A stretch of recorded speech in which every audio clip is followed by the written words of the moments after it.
strange tales, oddball theories, off-topic stories. It's time for more tangents with Harry. Speaking of Piss Cat, a long time ago, I did my internship, and they put me to do the internship at Tufts University School of Veterinary Medicine. And I was like working on my computer, and all you could smell was like formaldehyde, because like they would bring all kinds of like animals in with like issues, like Clydesdales with like eating disorders, or I think like camels, with like whatever one hump, whatever. Smoking up. They're like a bison with cancer. That's right. But anyway, I was working on my computer, and this nurse walked in.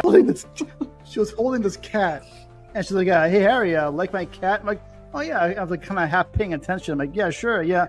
And it's like, "No, look at it." And she like turns around, and this cat had two faces. It was supposed to split into.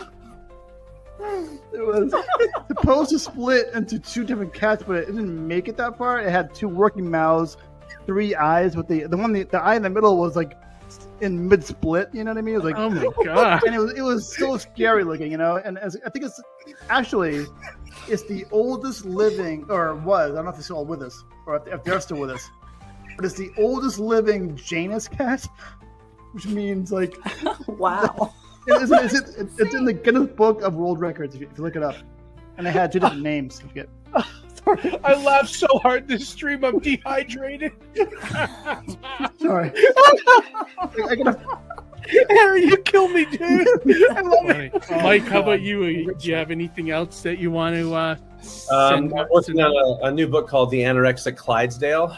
I'm really excited about that. It was so scary. It was like a 10-foot tall horse, with like all skin and bones. It was scary. It's a horror. Camel won't stop smoking.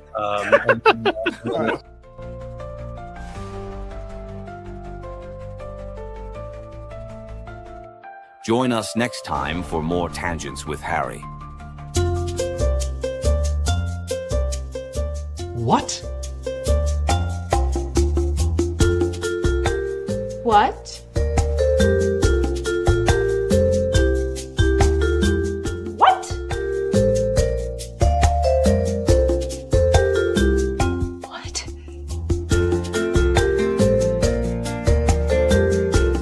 What?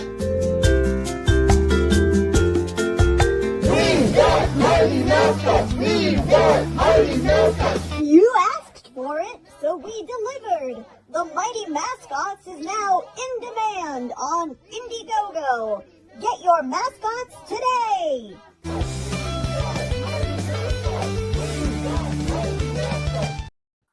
Hey, everyone. Welcome to another episode of Indie Comics Relay. I'm your host, Keith Gleason, creator of the Mighty Mascots and promoter for the Plastic City Comic Con. With me, as always, Johnny C., creator of Sartana, Surrounded by Death, and The Pond. For who, Johnny? My good cousin, Roger Morocco. Absolutely. Hope he's out there watching. And our third co-host, Harry G., graphic artist extraordinaire. What's going on, fellas? Hey, what's up? Your background's a little bit different, Keith. Yeah, I know. Like we're having housework done. We will all the windows in the basement needed to be replaced like really badly. Like it was so cold down here, and we just decided to do it. Like just got to get it done, So it was like pulling a Band-Aid. Just got to do it. Sometimes you just got to get it done. Yeah, exactly. So it's done, but I just have to. My studio background's been destroyed, so slowly build it back up. So wait, is this what the background looks like without everything? Like, yeah, is this what? Yeah. So, people, you're seeing behind the curtain of what it would look like if Keith didn't have his awesome set. Yeah, exactly. Mine's just my bookshelf. It's all my. Yeah, I was saying it's very rustic, like you're in a log cabin somewhere in the woods.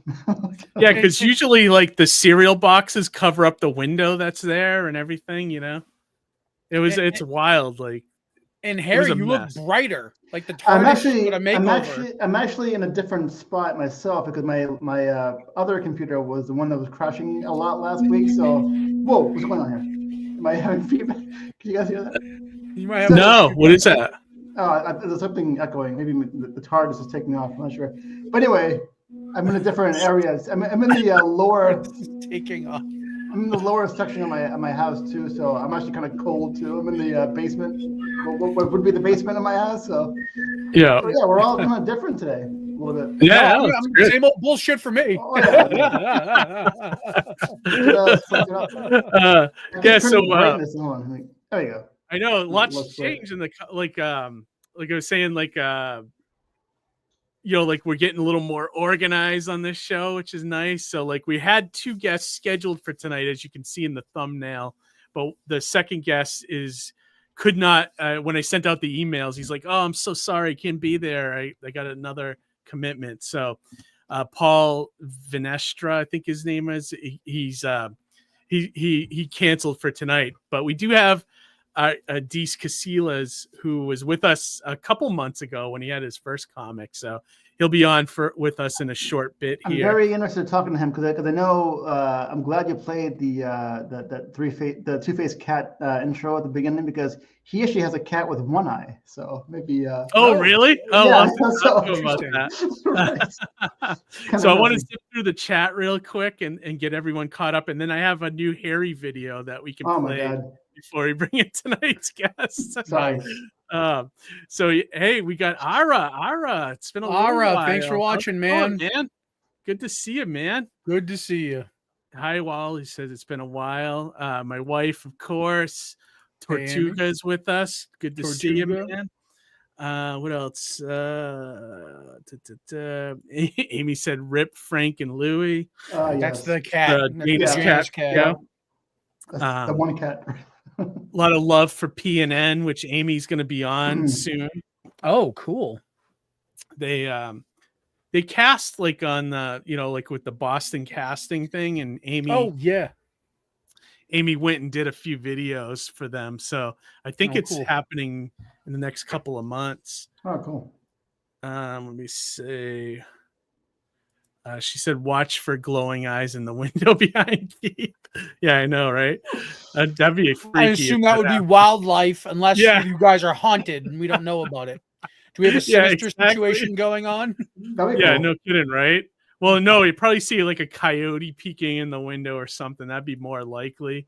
But you never know. We're out like kind of. You've been in the house, both of you guys. It's kind of. It could be a dog man or a mothman. It's like kind of, it's. I actually, last time I was there, when I took a turn down your street, I saw a kid with Down syndrome playing the banjo on his porch.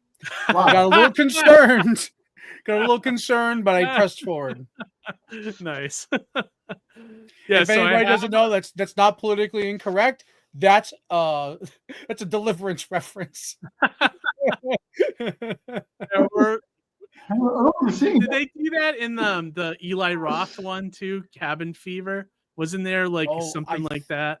I think so. In Texas Chainsaw Massacre, 2003, had like the mentally challenged kid. Yeah, it's always like the the rural parts of Texas or something, or West Virginia, Yeah, or us Northerners would say Vermont. Yeah, exactly. I'm just joking. No offense to anybody from Vermont out there. I love Vermont. Well, you do see some characters in Vermont for sure. That's for sure. But yeah, no, I have.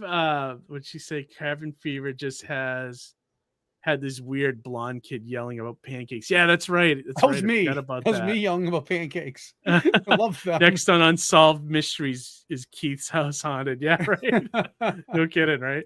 But yeah, we have a funny video from that I didn't share last time because there was too much going on with Art Crumbs, which was such a great guest. It was a great episode. I'm very nervous. Yeah, it really was. And video actually.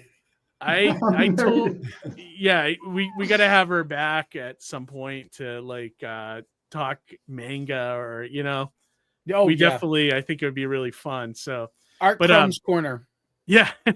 So this is a video Amy made when Harry was on like during Christmas talking about when he went to go see the Slut Cracker. My ex-girlfriend dragged me there. I didn't go there, willingly, or it wasn't my idea to go there. It was just okay. I just want to put that out there. Yeah. So here it is. Without further ado, this is a premiere video.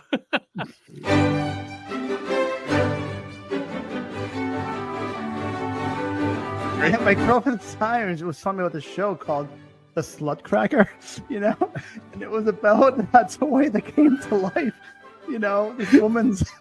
I'm like, what? It was in downtown Boston. I'm like, do you want to go? I'm like, not really. I don't. It's a slut cracker.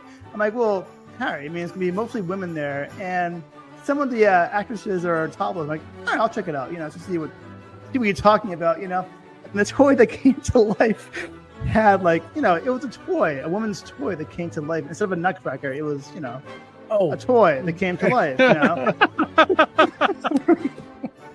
I'm like, what am I watching here? I'm like, whatever. I had to go through the story though. I mean, it was very bizarre. But the guy was. Most people don't go to the burlesque show for the story, but I'm glad you were there for it. That's probably why. The guy was wearing a penis hat. I'm like, what am I looking for? It was so bizarre. I'm like. But we digress. Right. Again, I don't even know what we were talking about. Yeah, I know. I cannot get us back on track. Johnny, you mentioned something. I can't. All I can think of is a guy with a penis head. Thanks, Harry. Let's It's rewind that time of it. year again. It's that time of year. Let's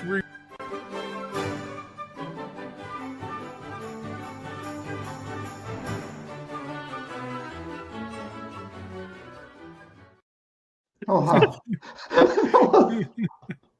No, it was appropriate for the Valentine's holiday, right? Yes. Okay. All right. No, it makes sense. No, Harry, I had to ask, were the pictures that Amy found, was that from the show that you remembered? I don't think it was the same show it looks familiar, but it looks all too familiar. But I don't think it may not have been from the same exact show, but it does look.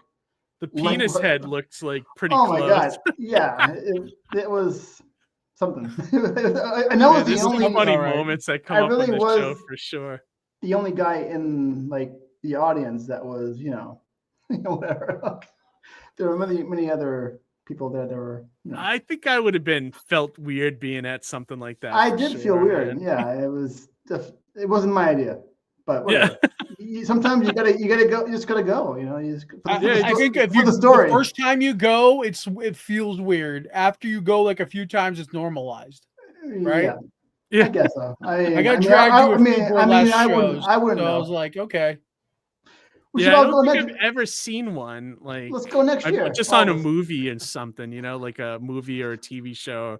If the characters go to one, I think that's the only time I've ever seen a burlesque show. Mm-hmm. But so they used to have it all the time at the Coolidge Corner Theater, and okay, I wasn't the one saying, "Hey, let's go," but I went with the group, and it was interesting. That's cool. Yeah, you can just check it out. Of things to do. I haven't been to Coolidge in a while. I used to go there for to see they'd run old 80s horror movies or stuff there, but I haven't been in a long time. Yeah. But that's where it used to be my go-to. That and Harvard Square. Mm-hmm. Oh yeah, Brattle. Yeah, the Brattle. Yeah, I heard Blue Man Group's coming to an end after all this time. They're on their last tour. Oh really? Yeah, it's over after this year. I think it's probably because everybody in Boston's finally seen it. Everybody. That's global. That's global. That's not just Boston though. Oh okay. Oh, that's all over the place. Yeah. Mm-hmm. There's different Blue Men's for different cities, but they don't let you know that. Remember they were at Wicked Comic-Con, this last Wicked Comic-Con, walking around? Right. That's right. Yeah, that was wild. Different. Yeah. It was different to have somebody like them at a Comic-Con, although they fit in perfectly. That's great cross promotion right there. Yeah, it was.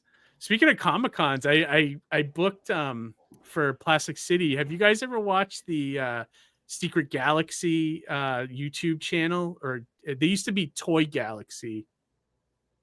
Do you know that channel at all, Johnny? That's not the record keeper for the scores, the video game scores, is it? No, I wish it was that guy. You're thinking of Twin Galaxy. Twin Galaxies. Okay, yeah. No, this is the channel that does deep dives on old cartoons and like TV shows and stuff. Okay. So like if you ever wanted to know the history of, just shoot out some random show, they probably have it on their channel. Like if you wanted to know the history of Automan, for example. Now you're talking. Yeah. Go to Secret Galaxy. I recommend it highly, everybody out there. If you're into old cartoons and TV shows, they do a great job like going into the entire history, telling you everything. They let you know if there was toy tie-ins. They let you know if they even play like vintage commercials about the show or whatever. But that's cool. The host is coming down to Plastic City. Like he's gonna have a table. And where are they from? New Hampshire, like Manchester. They're local, yeah. Which I found about recently, and I was like, oh, I didn't know that channel was out of New Hampshire. So I was like, let me reach out, see if they come down, and he did. He'll know. So he'll know about Manimal and Misfits of Science. Those shows. Oh, those are probably on there. Yeah, big time. It's funny.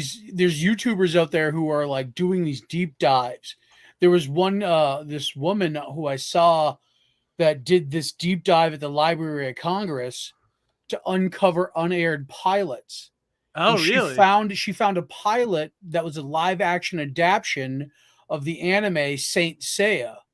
Oh, cool. And it was so fascinating to watch her like basically unravel this failed live action reboot. And there's these channels out there that are doing that. It's so cool to watch. So I'm actually kind of excited to deep dive into that channel and check it out. Yeah, seriously, Johnny. Like I just watched. What did they do? They did. They have a history, the whole history of any of the Spider-Man cartoons you can think of, and even more obscure stuff like Silverhawks and like love that. Tiger Sharks and Jason the Wheeled Warriors. Oh yeah, Mighty Orbots. Like they get Mighty into Orbots. They get into some really obscure stuff. Mighty Orbots. Yeah, I love that. Great cartoon. We digress. We digress. Our poor guest is waiting in the background, going like, "Yeah, he's here." I see that he's in the green room, but it doesn't look like he's at his camera. Oh, so okay. if you guys want to just keep riffing, we can riff for a little bit longer. The other day, I was watching the marathon. Yesterday was Groundhog. He is here. All right, well, let's bring him in. Put a pause on that, Harry. Hold that thought, Harry. We'll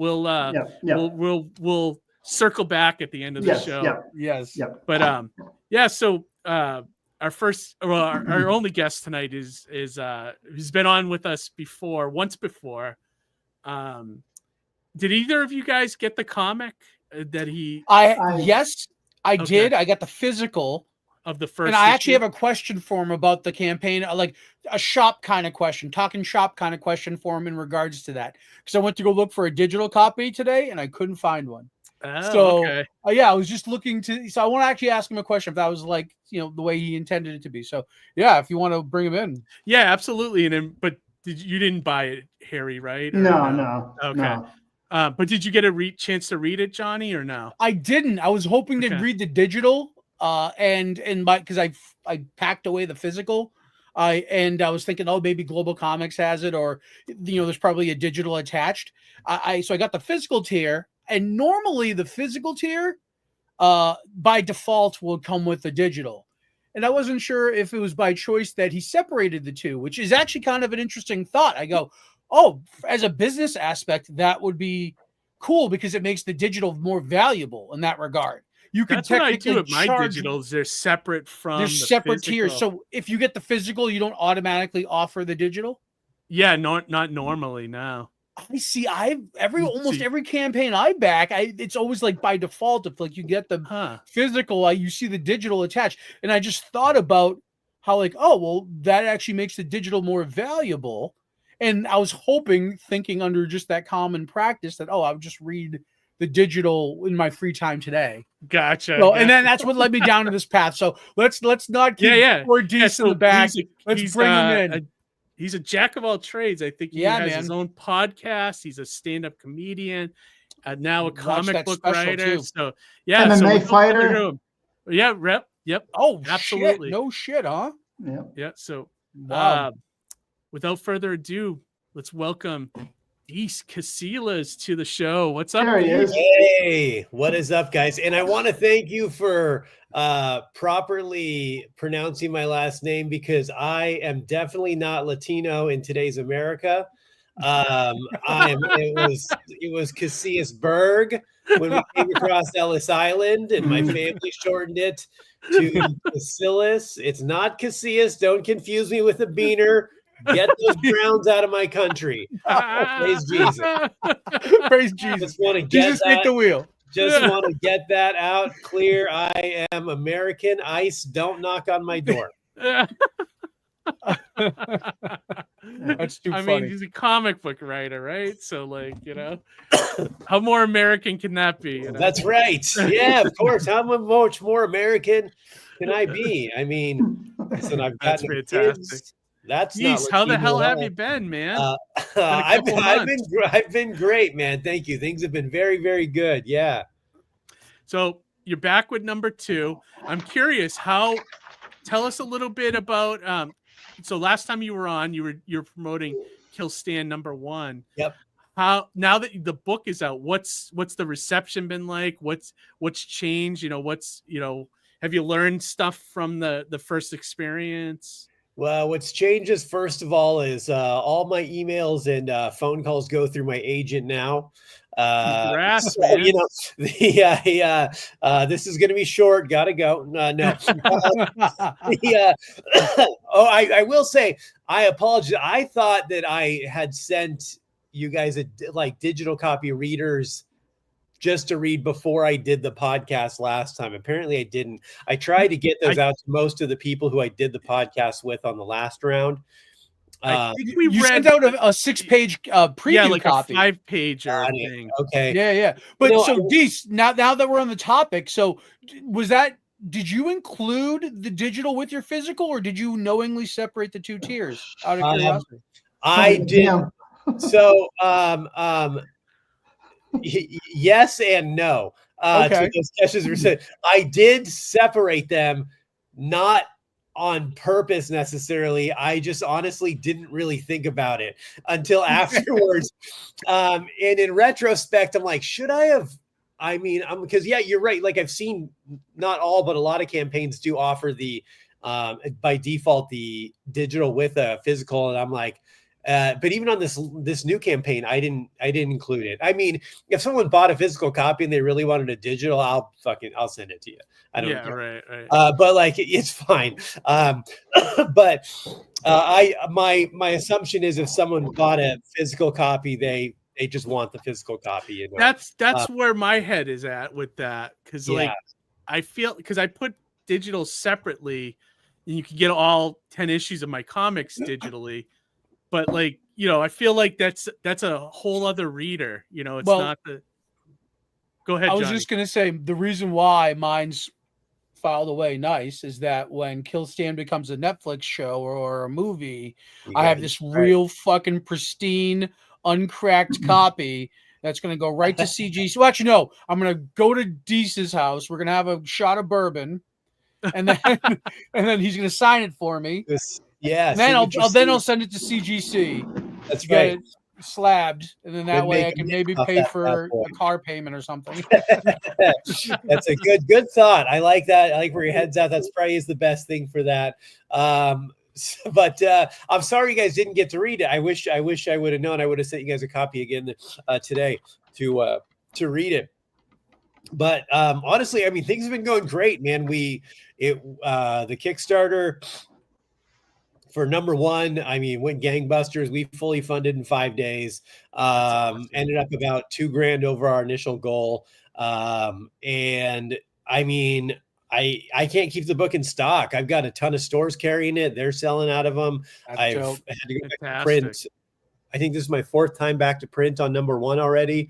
Really? Wow. So it's been really, really good. People are connecting with it in the way I intended, and understanding, kind of getting the deeper story we're telling here. So it is. It hooks you, because when you sent the first preview with the 5 pages, I was hooked in from those 5 pages, almost like the when you watch a movie now, like the first 10 minutes is always like this, action-packed thing or something like to get you. It felt the same way with a cold open. That was the intent, and I really, it's funny you say like a movie, because that was something a lot of people have echoed the same sentiment, that it felt like cinematic or like a movie, and that really was my intent when I wrote it and sketched it out and did the thumbnails for my artist and the panel breakdown. Is like, I wanted it to flow and move like a movie, and I wanted it to be relentless, where it just grabs you from the opening panel and it fucking drags you along, like through the whole thing. Like, I wanted people to be done with the first issue and to be like, especially once you read the whole thing, I'll send you guys digital copies after this. When you hit that last page, you're gonna be holding your breath, and you're going to realize your heart is beating faster than normal. Because I really want to know how he got his Winter Soldier arm, in this second. Oh, yeah. Well, the origins of that aren't disclosed in number 1.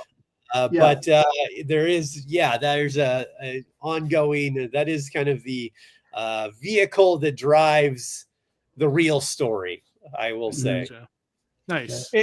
Even just so I did preview the preview edition you did send, and that felt like a 90s action movie a little bit. It had that kind of tone or gritty vibe, like something that would have come out the same week as Pulp Fiction. You know what I mean? It was kind of right there with it. Even comics, like if it paralleled comics of that era too. I feel like I got that vibe off that, and I think that's part of what I enjoyed and why I connected to it. I felt familiar to it.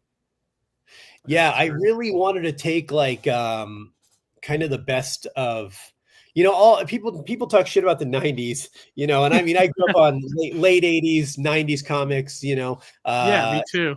And it's like, there are some good things to be had in there. Now, I don't want to make it, I'm not trying to make like an Image comic book from the 90s. There's a lot more depth and storytelling in this book in general. But I do want, there is like a pacing that I wanted to have at times that, like I said, is gripping, Okay. Yes. I mean, no diminishing sentiment by saying it's something comparative to the 90s. I just felt like, I felt like that, like a 90s I think that's movie. A compliment, honestly. Yeah, no, honestly, because it felt like something I would have late like 80s maybe and pulled 90s. off like the video shelf at like Blockbuster. Yeah. You know what I mean? That kind of vibe. And I love that. I love that when I'm reading that in a comic now. It gave me a little bit of nostalgia. It gave me a comic that's new, that's fresh, that's indie. So like it kind of checks all my boxes. You know what I mean? Yeah. But if you were to pick a movie from the 90s, though, it might be like in the movie Falling Down, with Michael Douglas, or what else? The Punisher, obviously, and then Death Wish, only because he has a death wish. Yeah. Falling Down is actually someone. I was on a podcast the other night, and someone said it's like I forget the movie they named, but they named like a revenge movie, and I'm like, it's more like Falling Down than that, because it's like it's a guy who just kind of snaps one day. He has no real vendetta or real goal in mind. It's not like I'm after these people because they did XYZ.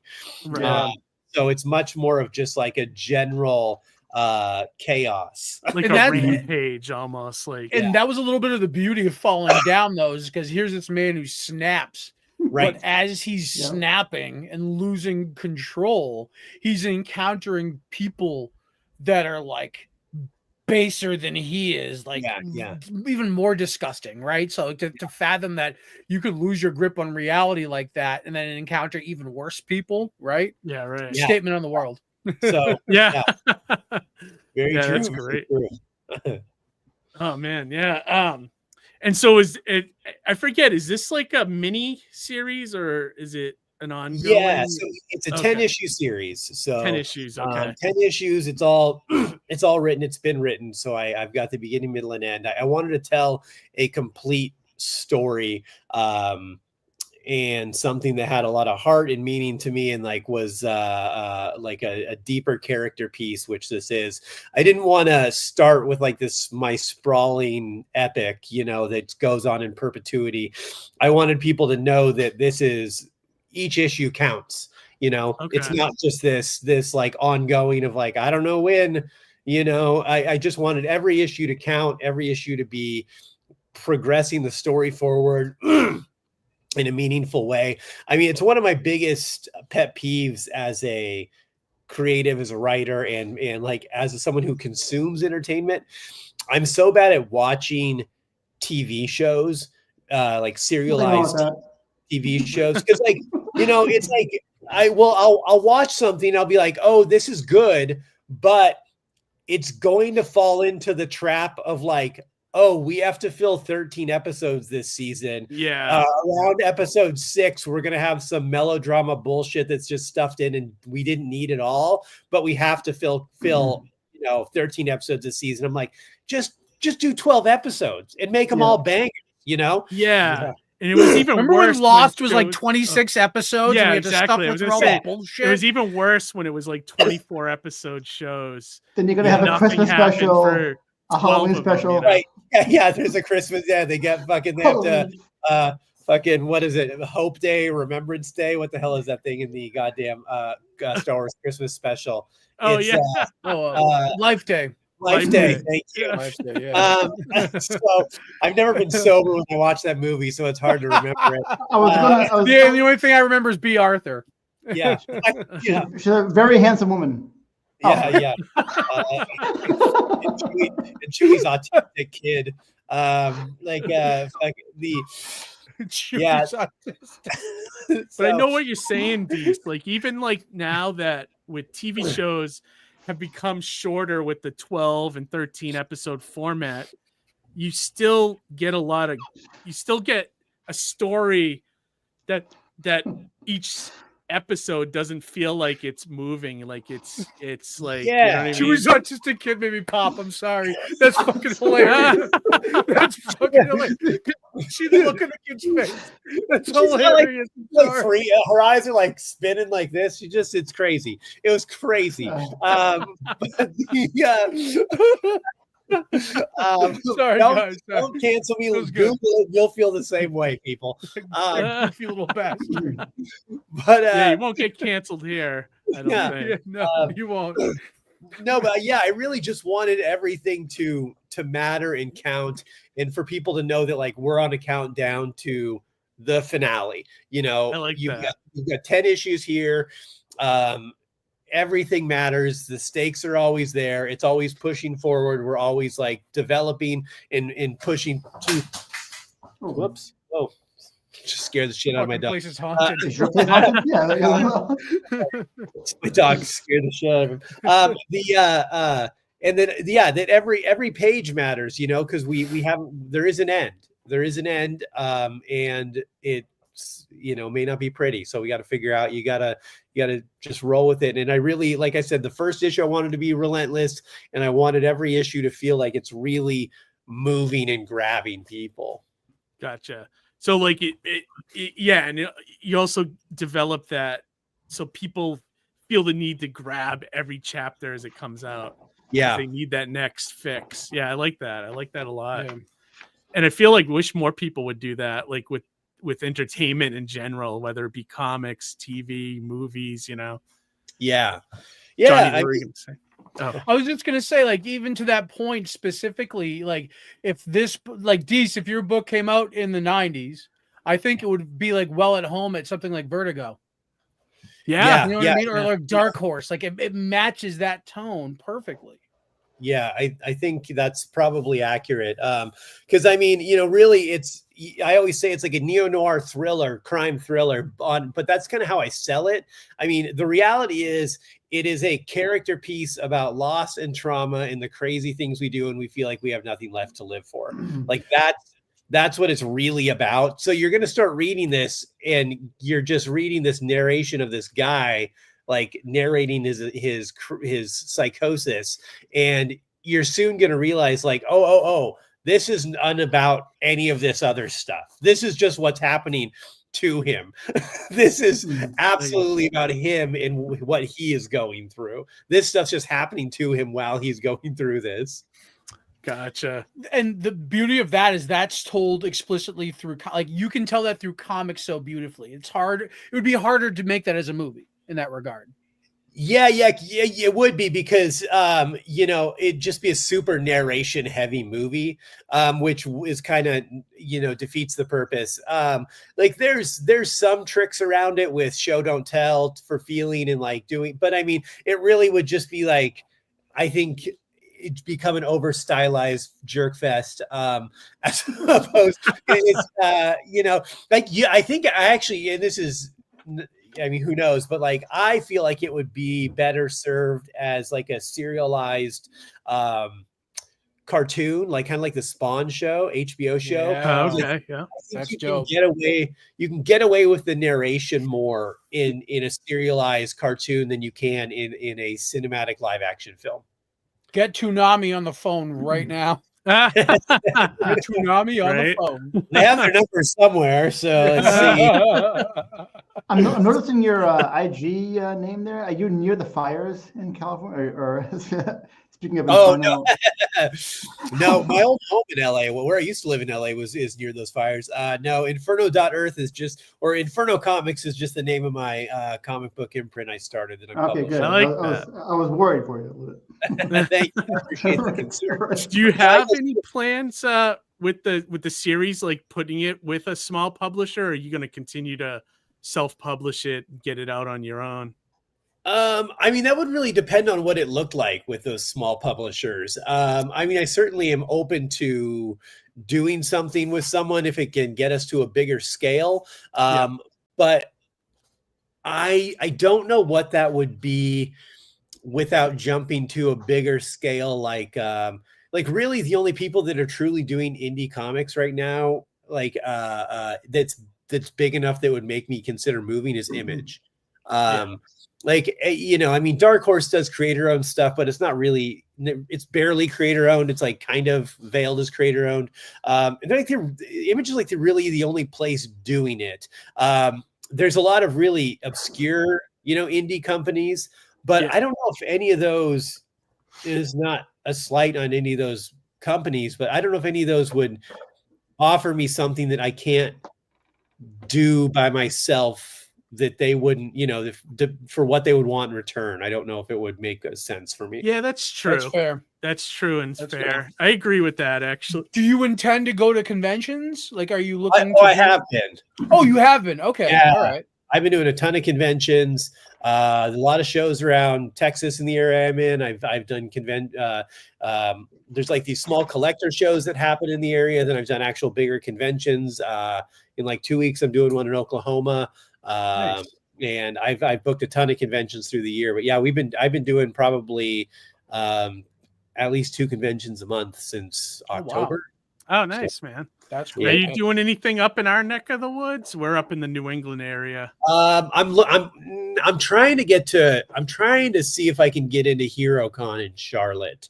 Okay. But yeah, that's probably the closest I'm looking at right now. I am trying. I'm trying to figure out if I can make Baltimore work, actually. Oh yeah, I heard Baltimore. I've never done Baltimore, but I've heard it's good. I've heard it's great because it's like just comic books, apparently. Or like Heroes is that way too. Although I felt like when I was at Heroes, I felt people weren't looking for indie; they were looking more for like mainstream. But it could just be they didn't want what I had, So it just depends on what all's there and where your placement is too. I found there's a lot. That makes a difference for sure. The whole thing's like a chemical mixture. It depends on how you mix it and what how it comes out, how it shakes out. So I mean, I'm looking at stuff. I'm booking conventions all the way through the year right now. That's what this week is about. Actually, good, man. So sorry, Deece, I didn't mean to step on. Oh no, go ahead. I was just gonna say this last year, that was your first foray into conventions, right? Yeah. Late October was the first one I did. Right when number 1, I got copies of it, and then I've been doing probably 2 conventions a month since. Yeah. Right. So the question I was going to ask is like, what have you learned in that time in terms of like going to conventions? Any like, things that you kind of like took you by surprise or anything like, any little tidbits you might say, like just kind of as you were going to conventions and kind of shaking hands and putting books in people's hands, things like that. I don't know if anything took me by surprise because I've been to a million conventions. Obviously it's a little different showing than it is being there, but you kind of get the vibe of how the exchange is. I will say, like, maybe this is more advice that I would pass along that I think is really good for if anyone's doing conventions. One, make your booth setup and tear down very easy. Like, I've condensed, besides my box of books I bring, my whole booth is in one big tote. And I've got a tablecloth, I've got a banner, I've got some stands, but it pretty much can all fit in one tote, big tote. And then I bring like 2 short boxes of books, and then I have like a little breakdown dolly. And like that way, I mean, I'm fucking boom. I can set up and tear down in like 10 minutes. I love that. I love that we all have our different ways of like doing the same thing. You know what I mean? It's true. Like, you see, everything's in a tote for you. Like everything for me is in a suitcase. There you go. Yeah, you just, know what I mean? Just like whatever works. But yeah, you got to have it like quick and easy. These people, I see these people hauling in like just going back and forth and back, and I'm like, Jesus Christ, guy, and then they end up with these like big ass fucking like GoBot looking Voltron built up booths where you can't even see, you don't even know if there's like a person there. It's like the Wizard of Oz, like some guy hiding behind a goddamn like to pay no attention to the man behind the curtain. Diminishing returns, like I try and keep it so there's nothing higher than like my shoulders. It really so and only on the sides, nothing in the middle. Also I watch from the very first convention, I watched a lot of creators who just sit there and they're drawing on their iPads and they're just sitting back. And, they're always the ones that are like, man, there's just shitty weekend. And I'm up on my feet from open. Oh my God. We talk about this all the time. I do not sit down, unless I stop for a minute and eat. But even then I'll eat on my feet and just eat as I go. But it's like, I get it if you're an artist that people are seeking out. Like, you're not going to tell Mike Mignola to like stop drawing, you know what I mean? Work a little harder, these people. Yeah. Yeah. And like he has a line regardless. Right. But if you're a nobody and you're an artist, you probably shouldn't do your art unless, or you should have someone else with you that can do the sales while you're working on commissions. 100%. Yeah. Right. But I mean, even then, I think if you're the artist, be on your feet and be selling, because here's my biggest thing also is like, and I've said this to a couple creators already. Like, I'm like, I'm not trying to sell you this book. I'm trying to tell you why I'm sold on this book and why I love this book and what it means to me. And if I can do that, that will sell you on this book, because and it also is a better connection me with that person, because now they're invested in me and the way I think and feel. So they're probably going to follow me on social media, and they're more likely to write a review. They're more likely to follow for the next campaign. All of that. It's funny that you mentioned that, because I actually had a conversation last San Diego about that specifically, like engaging with the person and whether you should ask for the sale or not. And it's like, I like that, because you really pretty much defined all the best traits of why it's better to not ask for the sale, but sell the book. Yeah. The story yourself, and the book will essentially kind of sell itself in that process, or you would hope it would. And in turn, you're engaging more. You're actually building more of a fan than selling a book.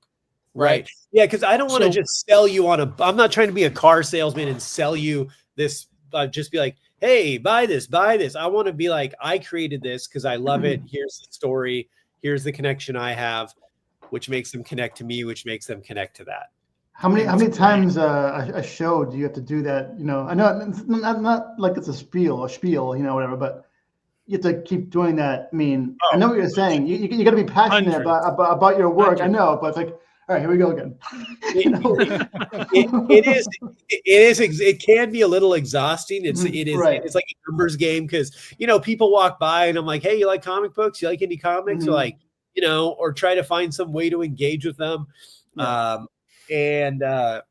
you just start talking. Usually, like if you just start engaging with people, they'll finally ask you, they're like, so what's this book about? I'm like, well, you know, and I'll just give them like the one-liner and they're like, oh, okay. And they'll start flipping through it. And then they're like, interesting. Then I can kind of, based on the reaction, I'll maybe throw another line in there. If they ask a question, we'll answer it. And then we start having a conversation. But yeah, I mean, I mean, I described the book 250 times in a weekend. Right. Yeah, right. My wife had a great comment about, even for artists, drawing on paper lets you connect with customers more than drawing on iPads. Like paper, they can see what you're working on, but iPads really separate the artist from the customer. Yeah, that's a great point. It also makes you feel less accessible. Like if someone's on their phone like this or an iPad, it feels like they're disconnected from everything around them. Yeah, absolutely. Absolutely. If someone's drawing, they're like participating in their art, and that's going to draw people in more than anything else, you know? I think anybody who's going to be drawing at a convention actively, unless you're just pumping commissions, like if you're indie level and you're looking to draw at a convention, like, and you're on an iPad, like hook it to a monitor. Like it's so easy. The monitors are so small. Like that's they're portable. Too, like then that way people are just seeing what you're doing. You know what I mean? You know, the GoBot setup that that Deece recommended. See in the That's the trade-off, though, right? If you want to be able to sketch at a show and draw people, because I know that when I've seen that before, that's what they should be thinking. Yeah, right. Like, or even like if an artist has a really big like easel, I've seen this before where they're sketching out a show on a really big easel. Like people stop in the watch, they get entranced by it. It's like Bob Ross. You know what I mean? Yeah. So it's like there's a benefit to that. If you're going to do it on an iPad, there's all of them better. Just it's the presentation. Bring a fucking screen, right? You know, Bob Ross could save so much time by painting an entire forest. He just dipped his hair in like the paint and like just dipped, down, the whole forest right there. If Bob Ross was alive today, he'd be drawing happy little Deadpools. Exactly. Yeah, that's right. But I like your approach, Deece, because I feel like me and Johnny have the same kind of selling technique at conventions. I'm like I'll talk to anybody about anything, and then eventually just giving people a few minutes sometimes, and then they'll ask you about your comic, and that's when you have you're in, and then like I always like, most people, if they're interested in reading comics, will probably check out my book. And then even if they don't, sometimes they'll come back just because you gave them a few minutes, and they'll remember that interaction. So yeah, I always like, I'm in the moment when I'm at conventions. Like I try to not be on the phone and all that crap that everybody else gets ruined by, I feel. You really got to pitch the book like you're talking to a movie producer. You know what I mean? Yeah, like you got to give it to him the most simplest way possible. Like when I talk about Surrounded by Death, that's why I always say it's like Mallrats meets The Walking Dead. Because by giving that recipe, people are like, all right, I know the flavor of the book. Right. Yeah. It's a lot. There is a lot in this way, like comedy. There's a saying that in stand-up comedy is economy of words. Meaning say what you mean the most concisely you can with the least amount of, words possible. So you're not, like these adjectives and flowerization. You can get to that after you have someone talking about it, but like you want that quick, concise, here's what it is. And you're going to know real quick if they're still around and interested. Right. That's what Jerry Seinfeld says every time like he's on TV or something. Like every single word is like measured. Like every word is important. You can't be. It's like a formula. You can't. It's got to be the right word too, and like said the right way, and like in the right spot. It can't be like every word's important in this comedy. 100%. Yeah. I mean, I've had bits that I said that I was telling for years, and then one day, this one specifically, I remember on stage, and it was always like there's one part of it always got like laughs, but never huge laughs. It was kind of like this transition in the middle. And one day I transposed 2 words, and it got this gigantic laugh. And I realized, I'm like, holy shit, I've been saying this joke wrong for 3 years. And all I had to do was switch these 2 words, and it made such a huge difference in the way this joke hit, And it's things as simple as that, and that's, so words, words, what you use, how you use them is very important. Absolutely. You just described like basically when you land an awesome page turn in a comic. Yeah. You know what I mean? Well, like it's the same function. It's the same thing. 100%. And I mean, I really take that same mindset into writing comic books. Like I really try to make it so every word I'm using is counting. Every line is counting. If it seems like too much, like let's just cut it. If it doesn't feel right, there's no. I don't have to hit a word count. I can have a splash page with 2 words on it if I want. Because if the impact is there, what's happening, it makes sense. And find the right words. I mean, I mean, when I'm at the very end of the process, I actually get on, I mean, after everything's colored, scripted, done, like me and my letterer get on, and he's lettered the book already, but we'll go through each panel and I'll be like, we should move that box up a little. And I go, and actually, you know what, maybe eliminate that word. And like, we will do a final walkthrough of the entire book, and I will make sure everything is exactly how I want it before. I mean, he's gotten it all in there, but I'm like, we still tweak right at the end of making sure. That's good too, because there's a real benefit in putting a few days in between lettering and then final press, right? Just to, like you said, that one last pass, because sometimes flipping a few words makes such a big difference. Yeah, 100%. Does anybody ever let like a group of people read their pages first before they put it out? Like in comedy, like you try it out first to see if it works, and then if you don't get any laughs, it's like, all right, we'll scratch that one. You guys ever test audiences? Do you mean in context of comics, Harry? Right, or comedy? Right, in comics.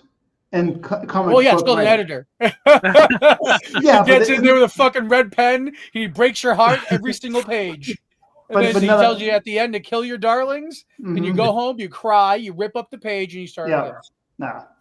I personally, I don't really. I mean, I have like I'll have my girlfriend read it sometimes, but I mean, just she's interested really, but like not really as like an editorial, I'm like, if she sees anything, but I mean, if I've written it, I mean, I've gone through a couple passes at these scripts, from the very original script to a couple different drafts, then tightening it up, and then when I send it off to the artist, then when I'm sending it to the letter, then at the very end, I mean, they're how I want them. If any, I've done my due diligence at that point. No editor though, huh? No, I fucking. I like and respect that a lot. I love that, because I've gone back and forth on it myself. Like, I've hired an editor, and maybe they've provided some insight, and of course they'll do all the grammatical checks. But like, is it your work then? You know what I mean? Like, if I feel like it's like, if you're gonna create self-doubt on what I wrote, like story wise, you know what I mean? Then is it my story then? The benefit of an editor grammatically makes sense to me. The benefit of an editor creatively doesn't really make sense to me when you're doing an indie book.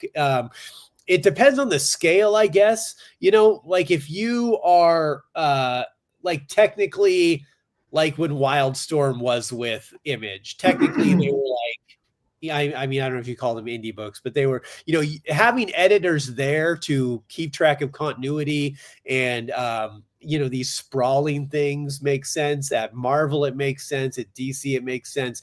But when it's just me writing my one project, I don't need someone to tell me what they think it should be.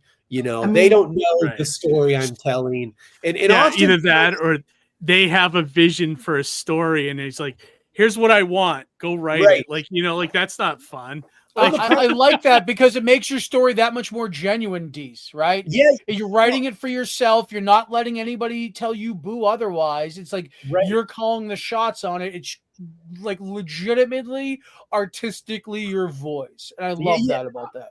And the problem with editors too is because I used to write for this comedy site.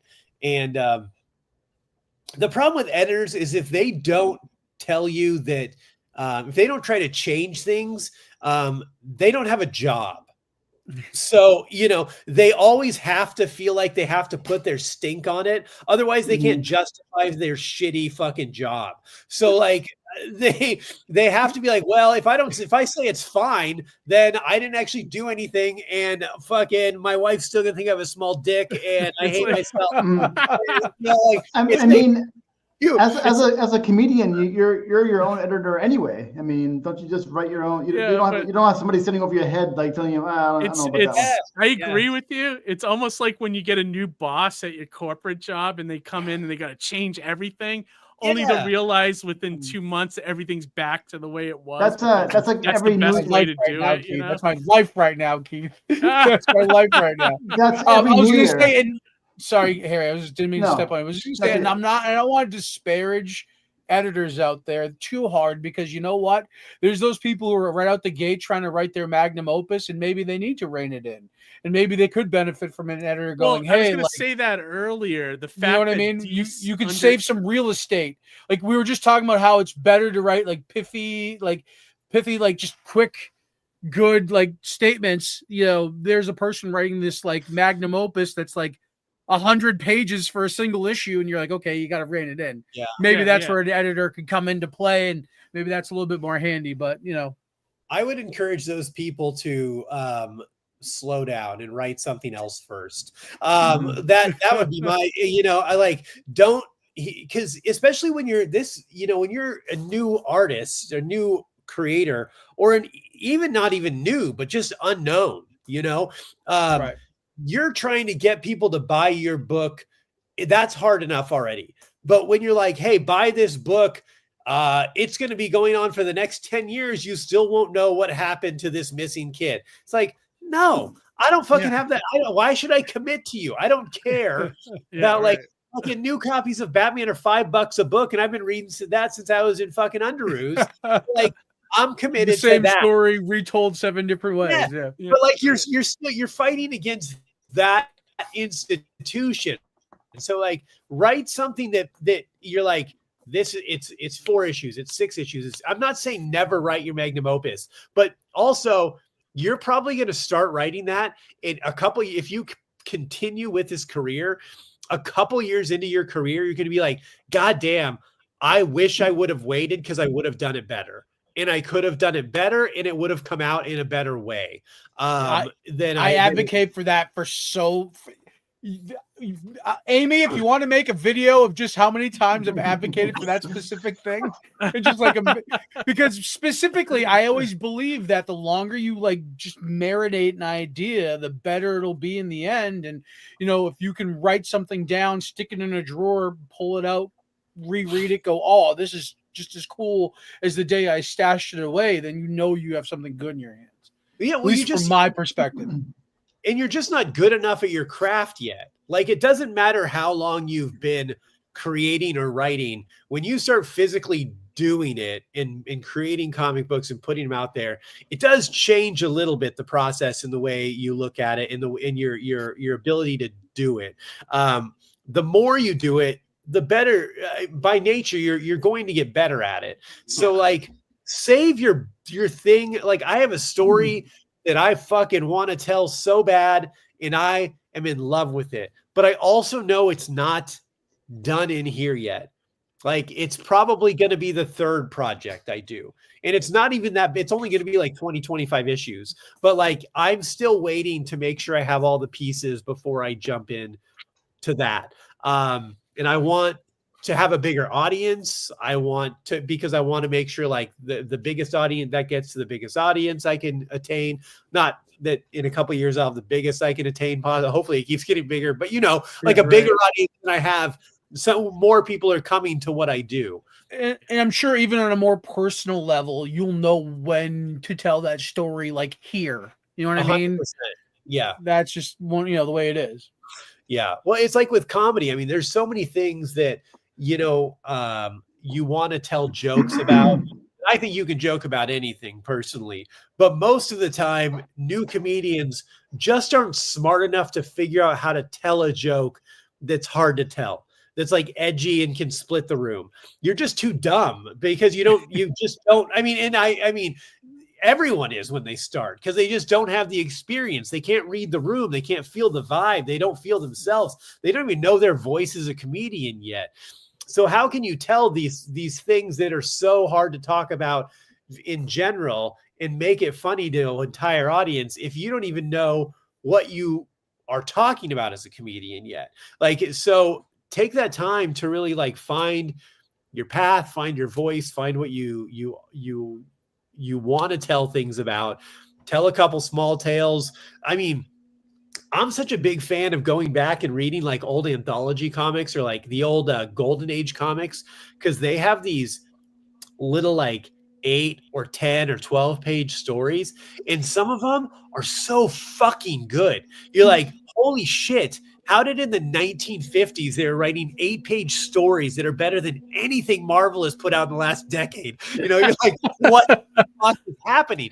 But it's just such evidence that like you can do so much with so little if you really, really care and work at it, and take that time. So write those. Challenge yourself to write a 8-page story. Challenge yourself to write a 12, a 1-issue story, a 4, and like even stuff that you don't necessarily print, but like just that practice, and then Yeah, I love that.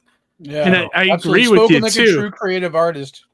Yeah, I agree with all that stuff. Like the way, even going back 20 years ago, the way stories they would, you get a really nice one and done that's like this complete story, like that's really nowadays. Like I would say, like those one and dones they used to do takes like 5 issues to tell that same story. Well, because you got to put it into a collected edition because that's how they sell making, and then they can repackage it and stuff. Yeah, exactly. And that's the thing. Like it's like we talked about with TV shows, they have to hit a page count.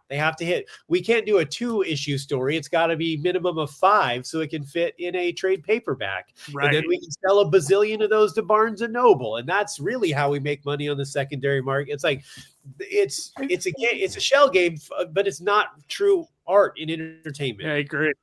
Yep. Well, we forget about pinups, right? Like the pinups that were in our comics. Now it's been traded off where we're buying art as like, 11 by 17s from, prints at conventions. Yeah. Our posters used to be pinups we ripped out of comic books. Yeah. You know what I mean? It's like, and that would just fill the page space. So you can have a short, dope story. You throw a couple extra pages in that, fucking Daredevil and Spider-Man on a roof somewhere, and then bingo, you go to print. You know what I mean? Oh, yeah, absolutely. No, I mean, this is great discussion. One thing I wanted to say, too, about editing, that when you talked about, not needing an editor, I think the people that don't need editors, like creatives, are people that have the ability to self-reflect on their work.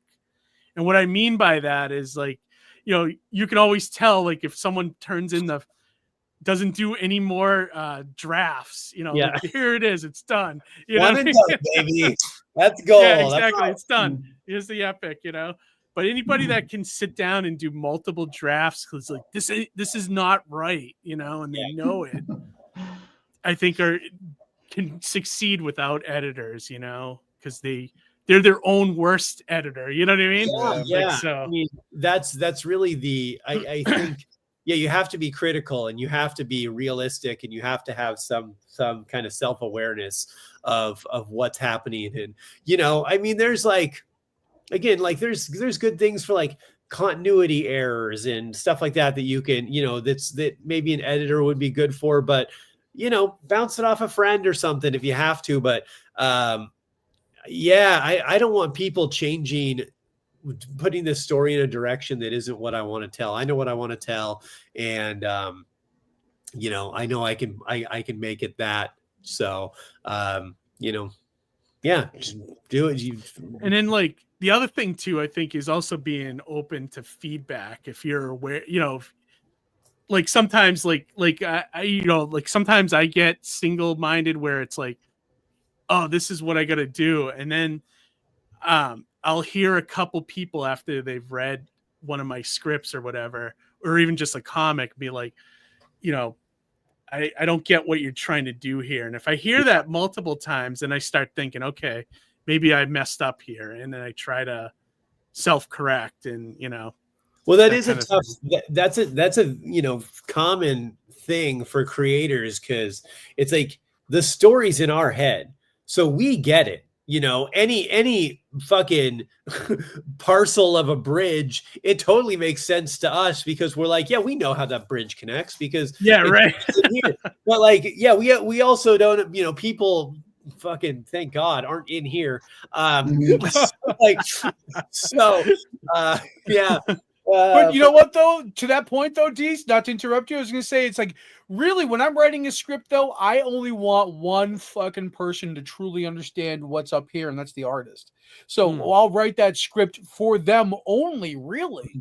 It's the text, the word balloons, the dialogue, that's for the reader. It's really everything else, that's for the artist. You know what I mean? At least that's the way I write it. Yeah. Yeah, I mean, there is. I'm pretty meticulous in my scripts. I'm like probably not quite Alan Moore anal, but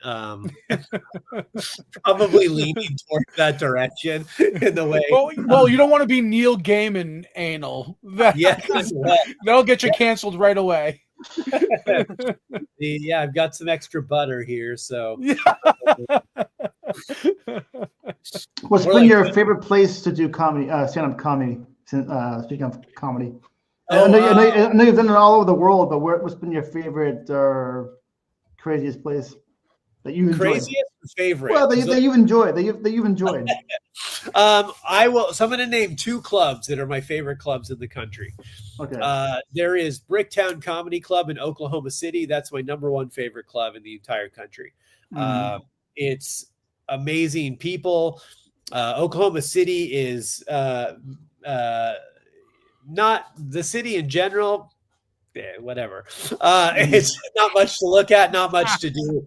But the people are great for comedy because it's like middle America, very blue collar, very diverse actually. So it's a lot of like white, black, Latino. There's a lot of Native Americans, and they all live. It's not segregated at all. They're all hanging out, intermingling, and to a true melting pot. And that is the best for comedy because they're all. They truly understand that we are the same but different, and that our differences can be funny. And they're like, that's like where I grew up in South Central LA. It was all Latinos, blacks, and Filipinos, and like we talk shit to each other about things, and like it was fun and funny, and it was just part of life. It wasn't like this. Oh, you can't talk about that person because you're a slightly different shade of this and that, and like so they're just very and they're also very middle America, meaning they have real problems. Not like some fucking cunt in Seattle who like has a fucking, $120,000 Tesla and lives in a gated community with like private security, but also wants to pretend they give a shit about homelessness. Oh, actually it's unhoused. Go fuck yourself.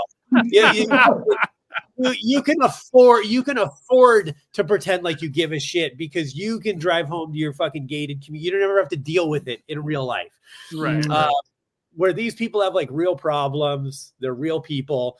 They paid their $15. This is their one night out for the month, and they're going to fucking enjoy it. I love that. Yeah. So it's the difference between the critique that people have about DC characters being overpowered and disconnected from humanity and reading Spider-Man and he's struggling to pay bills and you're like, I relate to that. Yeah, I get that. That I get. Yeah, 100%. It's the so it's a great breeding ground for comedy. And it's also not too like when I say middle America blue collar, it's also not too conservative. So like it's that perfect mix of like, listen, we just want like a better life. Like we're not like Jesus freaks. We're not like super. Right. We're just like regular. We're not going to go take the Capitol. Yeah, we just want to go shoot guns and smoke weed with our gay friends. You know, Yeah, like that. right. Word. Like, yeah, I'm like fucking dope, dude. I like that. So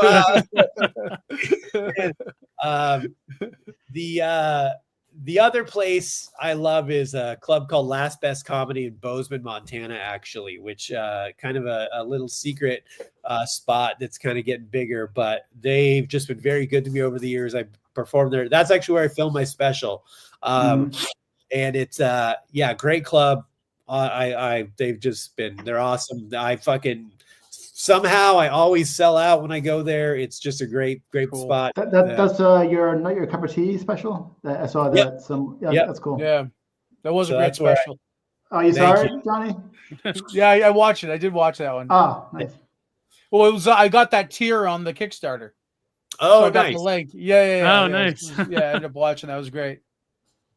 It's cool. Yeah, they filmed it at that club in Bozeman. So yeah. It's cool that you actually like. Sorry, I was just saying it's cool that you offered that as part of your tier. You're just like helping reinforce the other thing the other part of your career, the other thing that you're doing, and one kind of trades off to the other. I love watching stand-up comedy, and I love comics. It was just such a perfect blend. It just kind of was like it was kind of a no-brainer to me because I'm like, this is a product I already paid for and have. Like I have this product. If nobody buys it on the tiers, fine. But also it's like it doesn't cost me anything to send it to the site, but it is a value for them. It is something that has like a value to, if you were to think, oh, I would buy someone's comedy special. So right, especially if someone's just finding you for your comic and you're like, oh, this guy's a comedian too. That's cool. Yeah, I actually put a QR code in the back of my comic book that takes people to my comedy special, that like an option to buy it. So that's cool. That's cool. Great idea. Yep. Yeah, I like that. I like how you do the cross stuff. That's great. I do that a lot with this show. I put our, comics with our QR code to this, to subscribe and things like that, Does Kill Stan come with you to comedy shows? Do you sell issues at shows? Yeah, I do. Actually, I had a show last night and I sold like 9 copies after the show to the audience. Dude, that's dope. Yeah, that's so awesome. Yeah, I bring it to all my shows. You don't really have to pay for the table. It comes with you doing the set, right? Just merch, Word, it's just so awesome. I love that. It's really interesting because like I brought it to some shows and, had no one buy it, but you can always tell when you bring it out. I'm like, also, this is like a weird thing because I sell shirts and stuff from my merch and after shows. Like, also, this weird thing I do. I just published my first comic book series called Kill Stan, and I'll like show it to the audience. And like last night, people were like, ooh, oh, people were audibly like interested in like, oh shit, I'm gonna sell a couple of these after the show. It's nice when you can impress a few motherfuckers in the room, right? You're like, look at this guy. So no one's confused it with like Kill Tony, right, or anything like that. No, not yet. Luckily, because I was curious because the name is like kind of similar, like a. Yeah. The funny thing is, like, I didn't even think about that until after it was on. Somebody pointed it out, and I was like, I didn't even think about that shit. But yeah, whatever. I was thinking, what's this Kill Tony thing? Sorry. Oh, it's that guy that got in trouble with the Puerto Rican statement at the Trump rally. Oh yeah. That comedian has a show called Kill Tony, and it's like, what is it? It's like I've watched clips of it. I don't quite understand it. I think comedians come out for a minute or two. Yeah, so stand up and then they get judged on it. Is that how it is? It's crazy. So it's actually like the biggest live podcast in the world. They started at the Comedy Store back in LA and did it there forever. And it was like, kind of small. And then they brought it to Austin whenever all these comics came to Austin, Texas, and it just fucking blew up. I mean, they sold out Madison Square Garden like 2 nights in a row. Crazy. Yeah. So yeah, I knew it was big. Yeah. I just never watched it. It's crazy. I mean, I've gone up to try to get on it. I've never gotten on, but I've gone up and signed up. Because I'm only like an hour and a half away from Austin. So but they you go, if your name gets pulled, you go up, you do 1 minute of comedy, which is challenging. That's very challenging. Yeah. So, and then you kind of do an interview and they talk to you. I'm not like a fan of the show, honestly. And I think it's done a lot of bad for comedy, to be honest. But took a few steps back in a way. Yeah, the 1 minute thing is crazy. Like, at least give you like 3 minutes to set something up, and I kind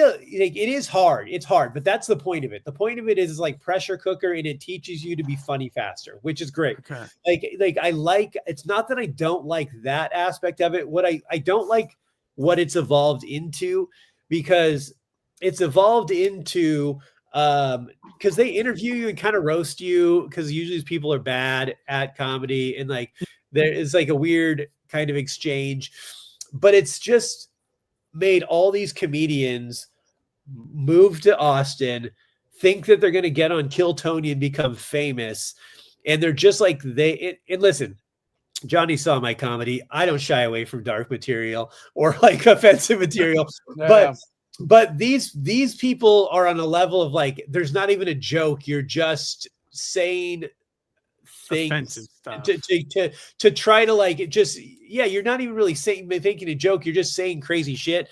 And like, it's this weird direction comedy is going in. And I think it's terrible for comedy in general. But it's like knee-jerk, incredulous statements as opposed to crafted jokes. Yeah. Like you look at Lenny Bruce, he was provocative. He said things that were like maybe not okay in some people's eyes, but it was a crafted joke. Right. Whereas like the other side of the coin, like maybe like kind of what you described is more of just like a barrage of just incredulous statements, like the comment that Brandon just made here in the chat, that are just like meant to shock, but not really provide any. The funny thing about that, and after just talking shit about the show, I'm actually going to defend Tony Hinchcliffe here. Okay, that's fair. That's fair. Let's give both sides of the coin. He actually, the way he like meant it is, if he actually is literally like very obsessed with Puerto Rico and the idea that they don't, because it is full of trash and they have nowhere else to put it. Like that's there, it's overflowing. That's a real thing. Yeah, it is a real thing. And he actually like has been talking about it, like leading up to the that speech, and about how like, hey, this is a problem. Like they don't know where to put it. You know, like he's like really genuinely concerned about this thing. And like I don't know why, but he got obsessed with it. And the way he like came out, and the way, and probably not the place also. I think that's the biggest thing, is like, you know, you can't be at like a bris and like walk up and tell an abortion joke. It's just bad timing. You gotta read the room. He wanted to make a big swing on this political statement. It just came out all wrong. Was the wrong place. Because I get that. I'm passionate about water quality. It's so stupid, but I just like if I travel, I look at the water quality in different cities. Like, I get. Yeah, well, you should. You know what I mean? Just, but like to that point, like, you know, he's passionate about this one thing, and then he kind of went out the wrong way. You know what I mean? And he actually has a bit about it, and in the bit, it's really like there's concern about Puerto Rico, but like it came off the wrong way at the wrong time, and like only one part of it. So you know, in a vacuum, it seemed way worse than I would say it actually. I gotcha. It actually was, and also, you know, the media is going to take anything and find a way to like, we need Twist to, it. Context is key, right? Yeah, Right. exactly. So. But yeah, no, we should take a look at your campaign too, since let's fire that's it what up. you're here for, you know. Right. We've been talking your ear off about comedy and That's comic all right. I related mean, it's been a stuff. good time. It's good. It's been a good time. Yeah, it definitely has. I'm surprised we haven't pulled up the campaign page already. Like, come on now. And I love know, how right? provocative just that image is right there. Seriously. Let me share the link out in the chat for people that are watching to check out the book. Now, you have number 1 on the campaign as well. If people want to, oh, it's okay. Yeah. Yes. So it's an option as an add-on, or there's reward packages that give you number 1 and number 2. There's even a package where you can get all 3 covers from number 1 and all 3 covers from number 2. Oh, awesome. That's great. So here's a little 5-page preview of number 2. Okay. Now, if you look at the first page there, yeah, I don't know if you remember the first page from number 1. You can well, I don't want to pull it. You can pull up if you pull up the Kickstarter for number 1, it's still on Kickstarter. Okay, let me see. Sorry, I'll pull it up while we're talking. Yeah, and go down to the 5-page preview on that. But yeah, you can still pull it up on Kickstarter there, number 1 also. And if you look at them side by side, like flip back and forth, the first page on each book has a similar look, and this is all very intentional. Mm-hmm. So here's number 1. Okay. So if you look at the panel breakdown and the coloring. Okay. Yeah. So it's 4 cinematic panels. We use only black, red, and that blue background on all of them, from a different character perspective. And then also, if you look at page 2 on both of them, page 2, it's the same. So we're jumping into similar points with the story and the way it's pulling you back into where he's at. I like that. So every issue is going to start with that same 4-panel cinematic view, and from then start to change from there. Yep. Is that second page? It's repeated in the second issue. Is that? I mean, first, I think that's economically that's great because you're reusing pages. Like, awesome, dude. That's fucking dope. Like, awesome. But like, is that something that? Was that intentional, or was that just like you were saying, like you're trying to like, hey, let me just reuse this, or were you like, no, I think it's intentional. It's a storytelling intentional tool because I wanted to get back to where he was, because where we end number 1, he's like, we're kind of telling the story in reverse. We're trying to catch up to Stan in the first few issues. Yep. So this does that. And then I wanted to get back, just like snap you right back to this start of number 1 and be like, oh yeah, we were here. This is what's happening. And then we kind of burn back into, it melds back into where we were at with number 1. And then we get to the end of number 1 and picks back up and goes from there. That's a great way of doing it. Yeah, it's a interesting storytelling narrative, I would say. Kind of like a refresher too. Like, since there's a long gap between 1 and 2, you kind of start it and you're like, oh yeah, I remember what's going on. Yeah, that's great. I like it. And I see like so this one campaign's mostly just to sell the comic. There's no like merch, there's nothing crazy like that, just variant covers and digital. It's good though. I like that. This is what I'm thinking, Johnny, for future. Remember I was saying we want to pump out more but more comics this year, and this kind of tight campaign where it's just about the books is perfect. I kind of like I looked at it a couple ways. Like, I didn't want to be printing and sending like stickers and bookmarks and just shit no one's gonna it's just get thrown away. Also, like, it's like a kind of a waste thing in my opinion. I want the book is the focus. You can get a digital copy for as little as $8, a physical copy for $20, and that includes shipping. So there's not an additional shipping charge. So like, it's a pretty low barrier to entry in my opinion. And like, yeah, don't buy pins or something. Put it towards the book. Let's go. I'm with you on that. I've been trying to get more focused on the book itself and less on tchotchkes and things like that. It just takes you have to think of so many more things. You have to make sure they're ordered. You have to do a quantity, then you have to ship them. It's like, that's so much time and effort that I can put into something else that's beneficial to the actual thing I love and am doing. I like that.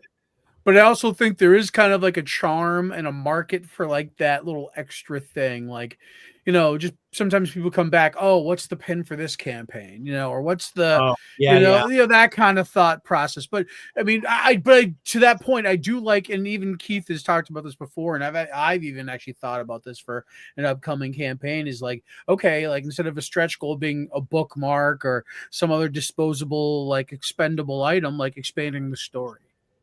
Yeah, right? That's what I did with like that. That's what I'd like to do with stretch goals. Like, let's get a pinup. Let's hire an artist to do a pinup. That kind of thing. One of the things I want to do, I'm working on doing with stretch goals, is I'm working with other independent creators to offer.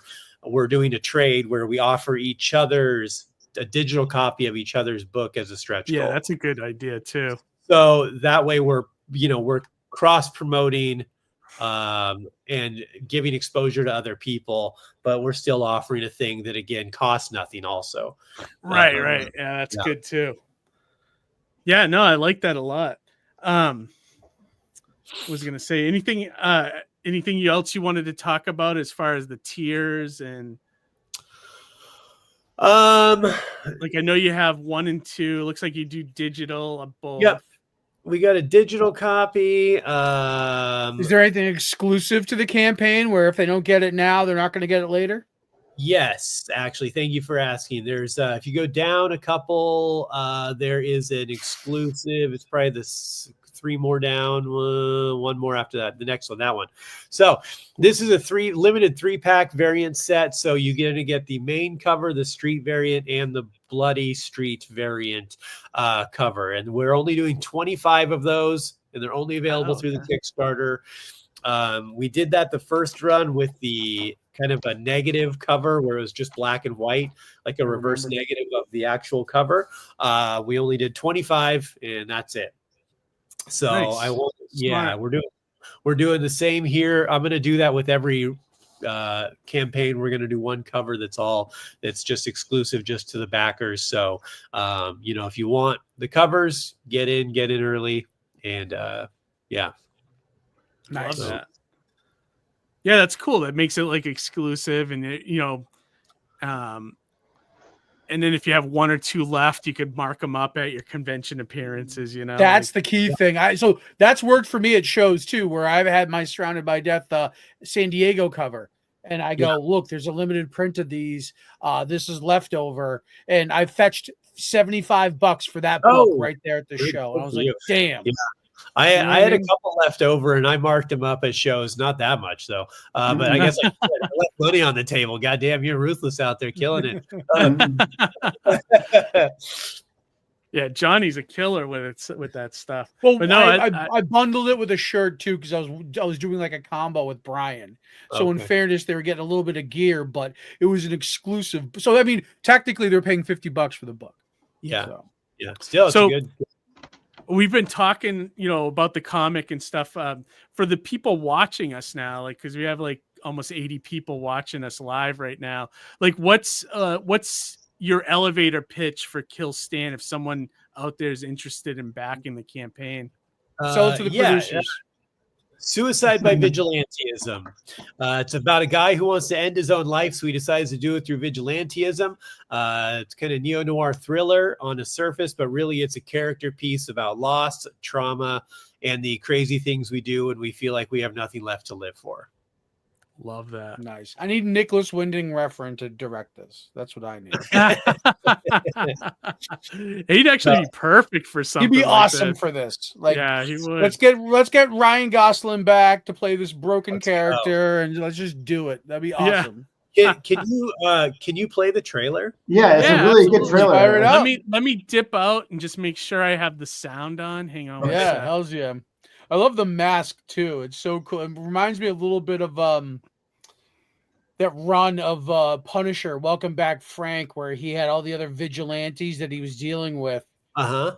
Oh yeah. It reminds me a little bit of that. I love that. That one like guy that was all in white, just walking around shooting dogs. Yes. In the neighborhood. Yeah. It feels like this was almost like you could have like pulled it from that same issue. You know what I mean? Oh, interesting. Yeah. I'll have to go back and look at that. That's dope. Yeah. Welcome Back, Frank. It was a great run. It's the Garth Ennis, the first Garth Ennis run after. Yeah. Well, I have it back in the off the shelf over here. I just haven't read it in a while. Oh, it's so good. That's a great very one. good. Yeah. Good one. All right. Yeah. Let's roll this. Trailer.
Love it, dude. Hell yeah. Part 2. I like that.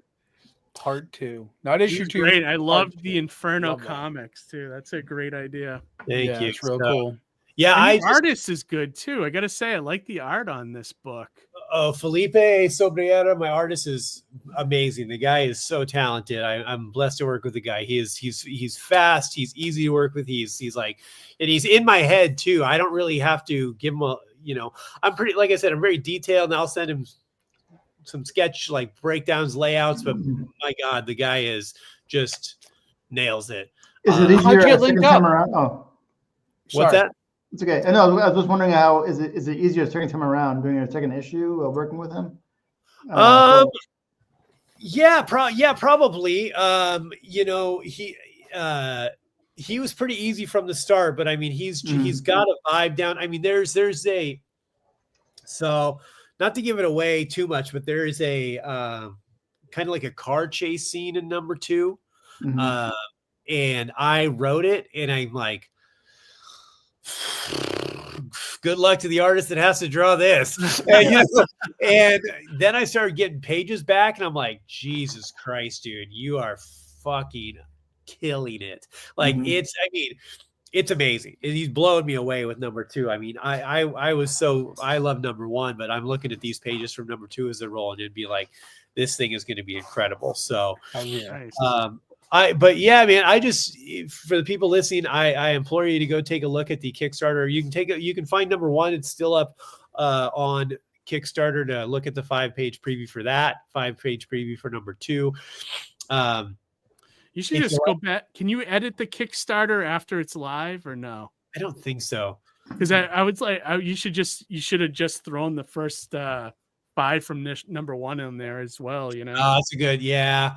I mean, luckily the first one's still up, so hopefully maybe you'll find it. But I just would implore people to go take a look at it. I mean, if you like I said, it's got some action on the surface. There is some action that happens here, but really this is just 100% a character piece about this guy and his loss and trauma. And like, I just really wanted to get in my head and your head and everyone's head to push this idea that like, it's not always because, you went to go see Zorro with your parents, and then as you were walking out down crime alley, Joe shot your parents, and that's why you fight crime.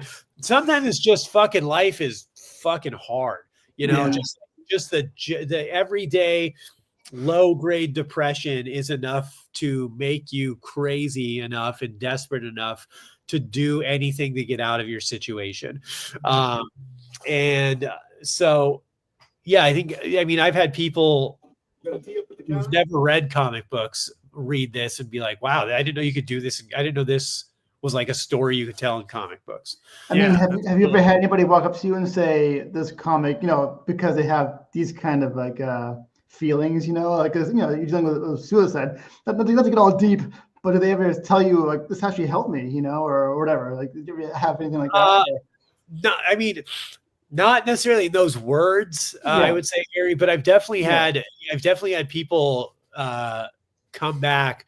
Like at a couple 2-day conventions, I sold books and had people come back the next day and be like, hey, I only came back to this convention because I wanted to tell you how much how much I like this book. And I absolutely understand what this character is going through. I feel like I'm in his head. You make me feel like you really got me to understand, just like I was him. I was there with him in Stan's head. And I can't wait for number 2. I love when that happens, when you get somebody who actually comes back and they're like, I read the book, and they genuinely did because they tell you about it. Like that, that speaks right to my heart. You know what I mean? It's a wild experience. So yeah, it's awesome. DS was asking if it's going to be a regular series of issues or chapters, and I just let him know it's going to be a 10-issue. It's a 10-issue mini-series or maxi series, so altogether. Yeah, but also we want to express that each chapter feels like a complete meal and not just a filler thing like TV shows do. Like a Halloween special. You're getting 26 episodes of a season of Lost. I'm very episodes where everyone's in the same room the entire I hate that too, because I'm a fan of Smallville, and they did 22, 24 episodes a season of nonsense. And they would involve one episode had witches in it, and then they become vampires. I'm like just tell the story. You don't need. What are we doing here? And I don't mind. Sorry, Harry, go. Sorry, no. I mean, it's also because over the weekend, my friend texted me. She's like, Harry, did you see this? Like, not Superman. I'm like, Tom Welling arrested for DUI, and I'm like, no, he was found in an Arby's parking lot, So was he really? He needed his big beef and cheddar. He wasn't really driving. He wasn't driving. He was just sitting there trying to sleep it off, I think. Listen, Superman can't drink and drive. Fucking, It was his right. What are we doing? He's human. I mean, he's trying to relate to the people. I don't know. But I mean, it was his wife's birthday also that weekend, so I think he's maybe celebrating and probably sleeping it off. I mean, I'll give him some slack. Who hasn't slept in Arby's parking lot? Right. I mean, I don't know how he got there, but very sadly, I have. Yeah. Awesome, Johnny, Harry, did you have any further questions for Deece as we start to wrap up? Are you now laughing at the country because I saw that you live on a farm, you own chickens, and because I went to the grocery store this weekend to go buy eggs, and the Leominster store has no eggs. The entire egg section is gone. Because the bird flu and whatnot. So it's the new toilet paper. Yeah, right. Exactly. Right. Not as absorbent, but I don't suggest using it as toilet paper. Right. But you have chickens that produce eggs that you eat, right? And you have a one-eyed cat, I saw. Yeah, I do have a one-eyed cat. Yeah, a little street cat we rescued off the street. That's cool. This thing was it was feral, and it was this cat was so small and malnourished. It was not even a pound. Oh wow! When we took it in, and now she lived in this cage, trying for the first month or couple months while we were trying to weed her back to health, and she had one bad eye, glossy eye, which we had removed eventually. But now she's fucking queen of the house. She's so nice too. Just loving, happy cat. We got the feral cat we tamed. I've got some chickens. They're laying eggs for me every day. That's nice. I'm jealous. Have you had any instances of bird flu or anything? No. Here's the thing about this bird flu bullshit they're trying to is they're trying to tell us that this is causing all these chickens to die, and it made the cost of eggs go up, right? Mm-hmm. oddly enough, cost of chicken hasn't changed. I feel like that's the same animal, right? What are we doing? You can't fucking trick me, motherfuckers. Just the eggs have gone. Wait, what about the chickens? There's a million. I'm still paying $3.49 a pound for chicken. That hasn't gone up at all. Yeah, that's true. Yeah, it's just like a year ago, when they're like, no, every chicken farm in America burned down in the same month. Ironic for just randomly. You're like, really did it? Is that why the price? Or are you guys fucking maniacal bastards? Yeah, right. Yeah, I think it's like fucking too. Purdue was like petting his cat, laughing maniacally. Yeah, the fucking fucking Bilderberg brothers were just fucking somewhere, fucking drinking adrenochrome and on the real Epstein Island. Talking about fragile drip. Yeah. I don't know if you saw the beginning of the show, but shit's funny. I saw that the cat that has one eye made me laugh because I met a cat that had 3 eyes and 2 mouths. Holy shit! Yeah, he met like a Janus cat. Yeah, it was the world's oldest living cat with like 2 faces. It was supposed to be 2 cats to split into 2, but it didn't make it that far. It's like it had 1 cat body with 2 cat mouths and 2 nose and 3 eyes. And the eye in the middle though was like split halfway. It's supposed to like. Wait, that's like the migrants in Ohio would love that. That's a 2-for-1 cat right there. Right. That's a BOGO, and that's like when you get the chicken McNuggets that are almost 2 nuggets. Yeah, like, yo, I scored. That's a win. That's a score. It is a score. It's not a 6-piece. I got a 7-piece here. Yeah, right. Need some extra mustard. Awesome. Well, Deece, always great to have you on the show. Awesome, man.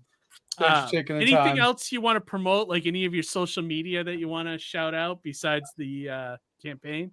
Yeah, guys, on Instagram, go to inferno.earth, give us a follow. That'll give you all the updates on the comic book, the campaign, and more. It also helps us get into other conventions. Because these guys know a lot of conventions. When you apply, they check you out. Want to make sure you're worth bringing into the show. So bigger following helps with that. You can also follow me at Deece.comedy on Instagram. That's all my comedy stuff too. If you like laughs and don't have delicate sensibilities, come join me on my adventures. You can also still buy my special, Not Your Cup of Tea. It's on my website. We have a deal right now where you go click the Not Your Cup of Tea tab. You will and you get to pay what you want for the special. So if you want to watch the special, name your price and we'll send you a digital download of the whole hour to your email. $5, $10, you can even pay $1. It's a dick move, but you'll still get it. Other than that, guys, I just check out the book. This comic book means a lot to me. It is a really labor of love and lifelong dream, and people have been reading it and loving it. We've got reviews up on the Kickstarter. We launched today. We've got a goal of $2,500. I think we're around 500 right now. So I mean, I anticipate we'll get there, but I want just get a digital copy. Even get involved, get a copy. You can get number 1 also, and we'll support indie art. Yeah, love that. Go ahead, Johnny. What were you going to say? No, I said, there you go. There you go. Yeah, definitely. I love that. So yeah, guys, check out. I put the link to Kill Stand number 2 in the chat. Check that out. You can get also number 1 if you're new to the campaign. Get them both digitally or physically, however you prefer. And check out Deece's comedy. Great guest. The second time we've had him, but I feel like he's part of the crew here. I love it. So, thanks for taking the time, man. Yeah, we appreciate having you on. Great. Yeah, appreciate having you on as always, Deece. So, but all right, we're gonna let you go and continue on with the show. But as always, we appreciate having you here. And then when you have number 3, give me a shout out, and we'll come on back, work you back Love in. to have you. No, we'll do. Thank you guys very much, and hope you guys all do listeners support the campaign. Thanks, guys. Yep. Good luck with the campaign. All right, Deece. Have a good one. You too. All right. Bye.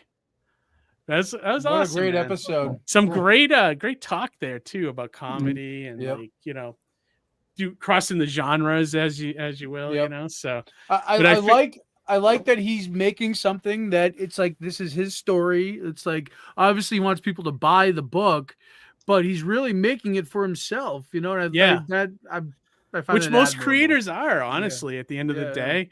Like I feel like I've never really made anything too personal. Like I feel like I make art to like entertain people, so I'm always looking at that side of it, you know. But I'm also like, if you look at Mighty Mascots, I'm making something that I would love to read. You know what I mean? Exactly. So like, I guess in some level there, that is truth. You're really making it for yourself, but it's very marketable. Yeah, because I'm making a love letter to my childhood, you know. So, but also I wanted to ask you guys, since Mighty Mascots just came up, but I showed you guys the cover that DC Miller made for his story, right? With the Dole Lord and everything. Yeah. So I was kind of tossed. He gave it to me and he said, do whatever you want with it. At first I was thinking maybe another variant cover, but then I'm like, the thought came to me about this, and I think I'm going to go with it this way. I was going to use it as the back cover for the issue, and I'm going to do issue 10 since it's going to be about 60 plus pages. I'm going to do it as a prestige format, so it has like the square bound. And what do you think about this? I'm trying to get like what people think, and even the chat, if you can let me know what you think. Scott at the store today suggested that when I put the book together, that I do the back cover upside down and I do the two backup stories upside down. So it's like a flip book. Mm-hmm. So the first half of the story is Mighty Mascots, 10. And then you flip it over and you have the two backup stories on the flip side. You know how they used to do that? I love that. Yeah. So do you think that's what I should do with this issue? Yes. Yeah. Okay. I think that's I think it's a cool way, because I've seen that done before, and that's an old classic trick. And it would be a really cool way to bring that back and to do that and to kind of pay homage to comics from the past, but also doing it in your style, in your way, with your book, you know what I mean? And plus it'll help because his cover looks like a Dell book, like an old Dell book, which is really fun. So like, I think that would be kind of a cool back cover. And anyone in the chat, like, chime in if you think that idea is cool, or if you had any other thoughts on it. I'd love to hear. What's that, Harry? Do you want to show the Dolord again? You have it, the print. Oh yeah, do you want to see the cover? Yeah. Bring it up again. It's on the campaign, so people can take a look at it. I like that too, because you have this other cover like that you really like, and you have a way of featuring it, right? Yeah, because I was like, doing a fourth variant cover is kind of overkill. Yeah, and I mean, there's only so many I like variant covers, but when you have like one, maybe two, when you see like 5 variant covers, it's like, okay, I'm good. Yeah, so good. Here, let me but to that point though, so like even on the anthology collection I'm working on and compiling together, when Jimmy proposed 4 options to me, I loved 2 out of the 4.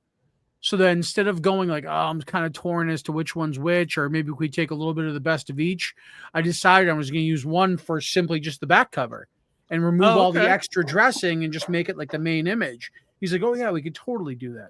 So it's I love when you can do that. You can put something on the back cover that extends it a little bit further, Yeah, rather than just an ad or something. Yeah, or even blank space. Yeah, sometimes exactly. Yeah. So let me scroll down here. Okay, so right here. So this would be the back cover. This image. Awesome. Love that. It's like a little it looks like a Dell comic, Yeah. I love that. It looks like a Golden Key comic. Yeah, right? Like this just a fun little image. Yep. And I was going to do a pin up, and then I started thinking about the back cover thing, and I was like, that could be fun. It's better than a pin up, because a pin up, then that's another thing where you have to worry about shipping it out and all that stuff. Right. And it's just like, no, back cover, that's great. Yeah, it's cool. And I like the corner of that, the upper corner of that little. Oh, with me? Yeah, that's great. Pretty cool. What is that? The zip code? Is that Leominster's zip code? I think it is. Yeah. It is actually, yeah. My word, that's fucking awesome. I love that. I didn't realize that until you just said that. Yeah, That's I just saw that. I hilarious. was like, wait a minute, that's a zip code. Yeah, That's so funny. It's fucking And then great. I finally started getting some pages from Tanner too. They haven't been cool. inked yet, but this is this is the first page from Tanner that I put up there. Awesome. Look at that. Yeah, I like That his looks work great. a lot. Yeah, so I can't wait to see that one come together too. Like everything's moving along good though with the campaign. Like I'd say it's about 60 to 70% done. You know, nice, moving at a good pace. So yeah. I gave myself plenty of time. I said June for fulfillment, but I'm hoping to start fulfillment even sooner than that. So But we'll the see. sooner you get started, Keith, the less instances you'll have where you have a photo of yourself hauling like so many boxes to the post office, your vehicle sagging. Yeah, exactly. For anybody watching right now, that was an actual thing. Yeah, no shit. We're not as bad as when I printed up the first trade paperback of Hero Envy. Did I ever tell you that? I had to. So we got it in Diamond. This is going back in 2012. I remember that. Yeah. Yeah, it was in Diamond, but I had to, in order to get it in Diamond, but also make some money on it, I had to print in China. So I did 1,000 copies in China. It cost like $7,000, I think, or something like that. So that's what I used the Kickstarter for. I made the money that way. And then, but when you get stuff from China, it comes through to like a port, and you have to go pick it up at like a terminal, and usually so I'm usually terminals are like reserved for like Mack trucks and things like that. And there I roll in with like my Ford Focus ready to get like my 1,000 trade paperbacks. And the shit weighed so much that like my car was like, it was like almost dragging on the ground trying to drive home. Like it was bad, but I did it. I made it. It was clearly over the weight limit of my car, but that's the funness of if you ever print in China, that's the stuff you got to deal with, customs and all that crap, so but have you ever had to do that, Johnny, or no? No, but I'm thinking about if I'm looking at a hardcover provider and they're out of China. So how many would you have to print? Would you have to print 1,000 or? I don't know. I think they have them. Like they've been really on my case to want me to go through them, so they might do something where they might let me do a lower run just to see. Yeah, sometimes they'll go as low as 250 and 500, but I think I went with 1,000 because the amount of money from 500 to 1,000 wasn't that much more. It was almost like just $2,000 more than what the 500 was or something like that. But you also don't want to overprint. You're then now sitting on inventory. Oh my God. Yeah. I still got boxes. Hopefully the new tariffs won't affect prices. Although I've sold through a bunch. I think what we have left for Hero Envy is 2 long boxes of the trade paperbacks, which is not that bad considering there used to be 1,000 of them, so right. So, but it's I always sell one here and there at every con that I go because it's one of those books that just has been consistently selling since 2012. So I mean, once you make a book, you sell it infinitely, right? So there's never I always find there's never like a bad time or bad place to sell it because somebody will see it, or sometimes I get people that like Mighty Mascots so much that they want to check out something else that I did and they go for that. Right. So, but yeah, so I don't know. And then the only other thing going on with me is trying to get ready for Indie Creator Con. Yeah, that's coming up real soon, next month. Yeah, you said you dipping in over there on Friday night. Are you gonna go? Yeah, I'm gonna come in early. I'm coming in early. Want to be able to connect with some creators, you know what I mean? And I want to just check out the show. Just kind of network, see if I can connect with some artists. that Nice. kind of thing. Just share a couple of drinks with people, that kind of thing. And then that way, the next night, because it's a 1-day show, right? Yeah. Yeah. I know there's stuff going on after, but I know a lot of people are going to peace out, or there might be a few people who just peace out. So I'm going to stick around, but I want to get both nights. I want to see if I can meet. Are as you many going to people stay as over possible. Saturday night too, or are you just going to stay late? Late. I think I'm going to just check out, stay late. When it's time to go, I'm going to go. Oh, okay. But yeah, I want to make sure. I want to network and meet people. Right. I love the way that this show is being promoted. I love the way things are being set up. Matt Sardo, right, was the guest. Matt Sardo, and he's heavily advocating for the show, so it leaves me with a good feeling. I'm hoping it's gonna be a good. Yeah, me too. I sent he was looking. I don't know if you got his email. He was looking for stuff for his VIP swag bags. So I just sent him off this weekend. I sent him off 100 Mighty Mascots sticker packs. Oh, but cool. I also slipped into the sticker packs 2 QR codes. One for where you can read Mighty Mascots #1 for free on Global Comics. Oh, and cool. The other QR code is for a link to Indie Comics Relay to subscribe to the channel. Perfect. Or to check out our videos and stuff. So, Yeah.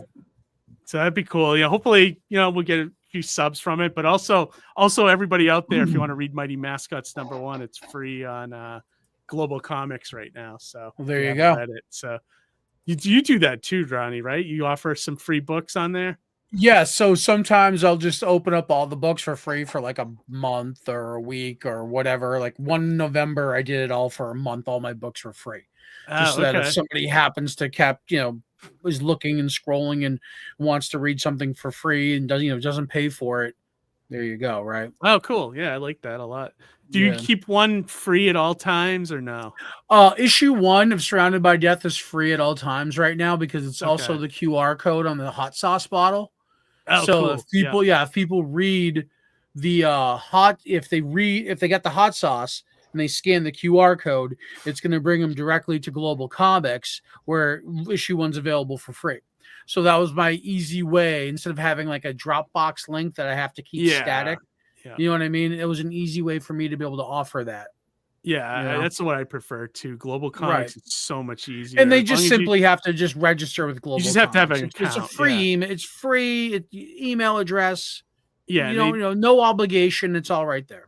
They rarely bother you too. Like I know I get some of the emails on the weekend that say, here's 5 great weeds for the weekend. And they're just promoting. Which I appreciate that. I do too. I do too. Yeah, I look through that every time just to see what's out there, If I didn't get that, I wouldn't have read The Pedestrian, and I wouldn't have realized it was my friend Sean Van Gorman who illustrates the book. You know what I mean? Oh, cool. Nice. Yeah. So everybody out there, Surrounded by Death #1 and Mighty Mascots #1 on Global Comics.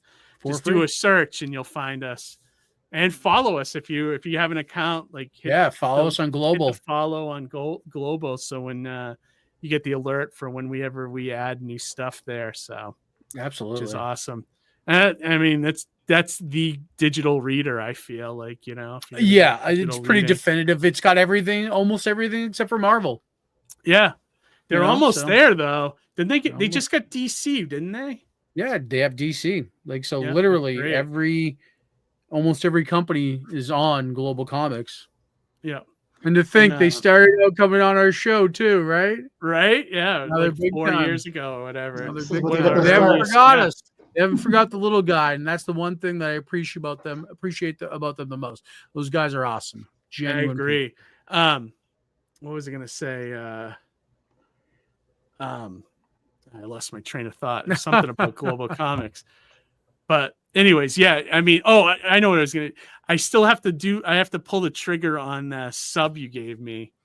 So once you do that, that's a year's worth of that's what I'm waiting for. I want to wait for the right moment where I'm going to sit down and read a bunch of stuff, So you know what it is? Having that subscription on Global Comics helped me learn to read digital comics more. You know what I mean? I like that. And like yeah. check out books where like if I really like it or not, then I'm gonna like, oh, I'm gonna buy the trade on this. You know what I mean? That kind of thing. That's what I used to use digital for. I'd read the first one to see if I want to buy like a preview. Yeah. Yeah. Because sometimes I'll read the first one and I'm like, you know. And I've been doing that at the, when I got downtime at the store, sometimes I'll be like, let me check this book out. And well, that's why I encourage everybody to go check out that 5-page preview of Kill Stan on the first campaign page. And then, sure enough, you'll find yourself back in the campaign with. He's a good writer because I got to say, I've only read the 5 pages of the first issue, and it's a good hook. It was a good hook. I would continue reading it if I had the book. I just didn't. I don't back as much as I used to. Unfortunately, I just don't have the funds to do it. So. I like to back. I like the physical copy, but I squirrel it away. I don't want to crack them open. Because you like the digital now. Yeah, I'm trying to stay towards digital, but still support physical. Yeah. But also if one of these things becomes a hit, I got a nice little gold ticket there, right? Yeah. Isn't that what you did with the new Transformers series? Well, you've been getting them for me, right? But you've been reading it digital, right? Yes, I'm reading it digitally on Global Comics. Yeah, nice. So so I have the nice physicals stacked away, never opened. Yeah. Actually, no, I opened I think issue 1 just to like flip through it and look at the artwork and stuff. Yeah. But there are a lot of them are sealed nice, and then I've been reading digitally. How far are you into that series? Issue 6, I think. I forget. Good, right? The funny thing is when you start reading on Global Comics. Here's the other thing, digitally. and this is also like with music, right? You forget, like, I don't know what track on what album this song is because when you're listening to it, you don't really follow in that regard. It's almost like when you're reading digitally and you read it in full, you almost lose track. I don't know what issue it is. Right. Did you see Elliot Merck? What's it? Oh, Elliot. Oh, man. Elliot's that's a awesome t-shirt. Creator. That's some ICR merch right there, a t-shirt. Yeah, there you go. Hey, one of these days, Elliot's an awesome do creator. Something like that. I'd love to do that. Speaking of Transformers, awesome and he just launched a kids book recently. So big shout out to Elliot. Oh, nice. And hey, thanks for joining us, Elliot. Yeah, thanks for watching, great. Elliot. Thank you, man. Speaking of Transformers and 80s cartoons, did you see that the voice of He-Man died in December? I did see that. Yeah, I was sad John, about that. John Irwin. He was from here, actually. He was 88, and he was from Cambridge, Mass. I didn't know that. I didn't realize that. Yeah, I was always fascinated by filmation stuff. So, that's really cool. He also did the voice of I have written down here, Beastman and Whiplash and like all these other Ram Man, Morris the Cat. I didn't know that. Oh, I didn't know that either. Morris the Cat. Yeah, so it sucks that the guy's but he was 88. It's a good run. Yeah, it's a good run.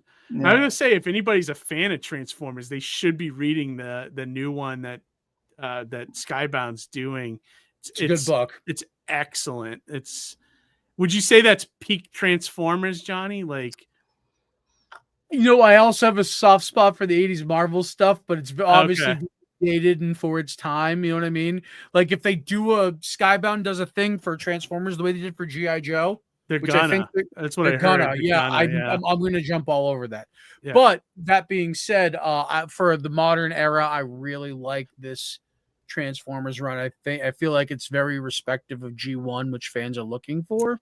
But also like retelling G1 in a different way. Like very I love different that way. about it. Like, it's like if you could do like how Marvel has Ultimate Marvel. Yeah. This is like Ultimate Transformers for the lack of a better description. And I like it. I gotta say, it's my first exposure to Daniel Warren Johnson as both a writer and artist. Guy's excellent. He really is. I can see why he was picked to do that for book. sure. Are you reading the G.I. Joe stuff too from Skybound? No. I've been my time's been so crunched. I'm lucky and I even said like if I wasn't reading our creators that come on their books, I wouldn't be reading comics. That's kind of a lie. But time's so crunched that like I'm picking and choosing, and Transformers is definitely like something I'm making time for. Gotcha. Well, if you ever get some extra time, pick up those Duke or start reading the Duke and Cobra. Well, it's all tied together, right? Miniseries, yeah, it's awesome. Yeah, the way they relaunch everything and the way Cobra Commander's so much more lethal and maniacal in this version. That's cool. But they tie up all. I mean, they really sat down with all the lore, and they're like, how do we?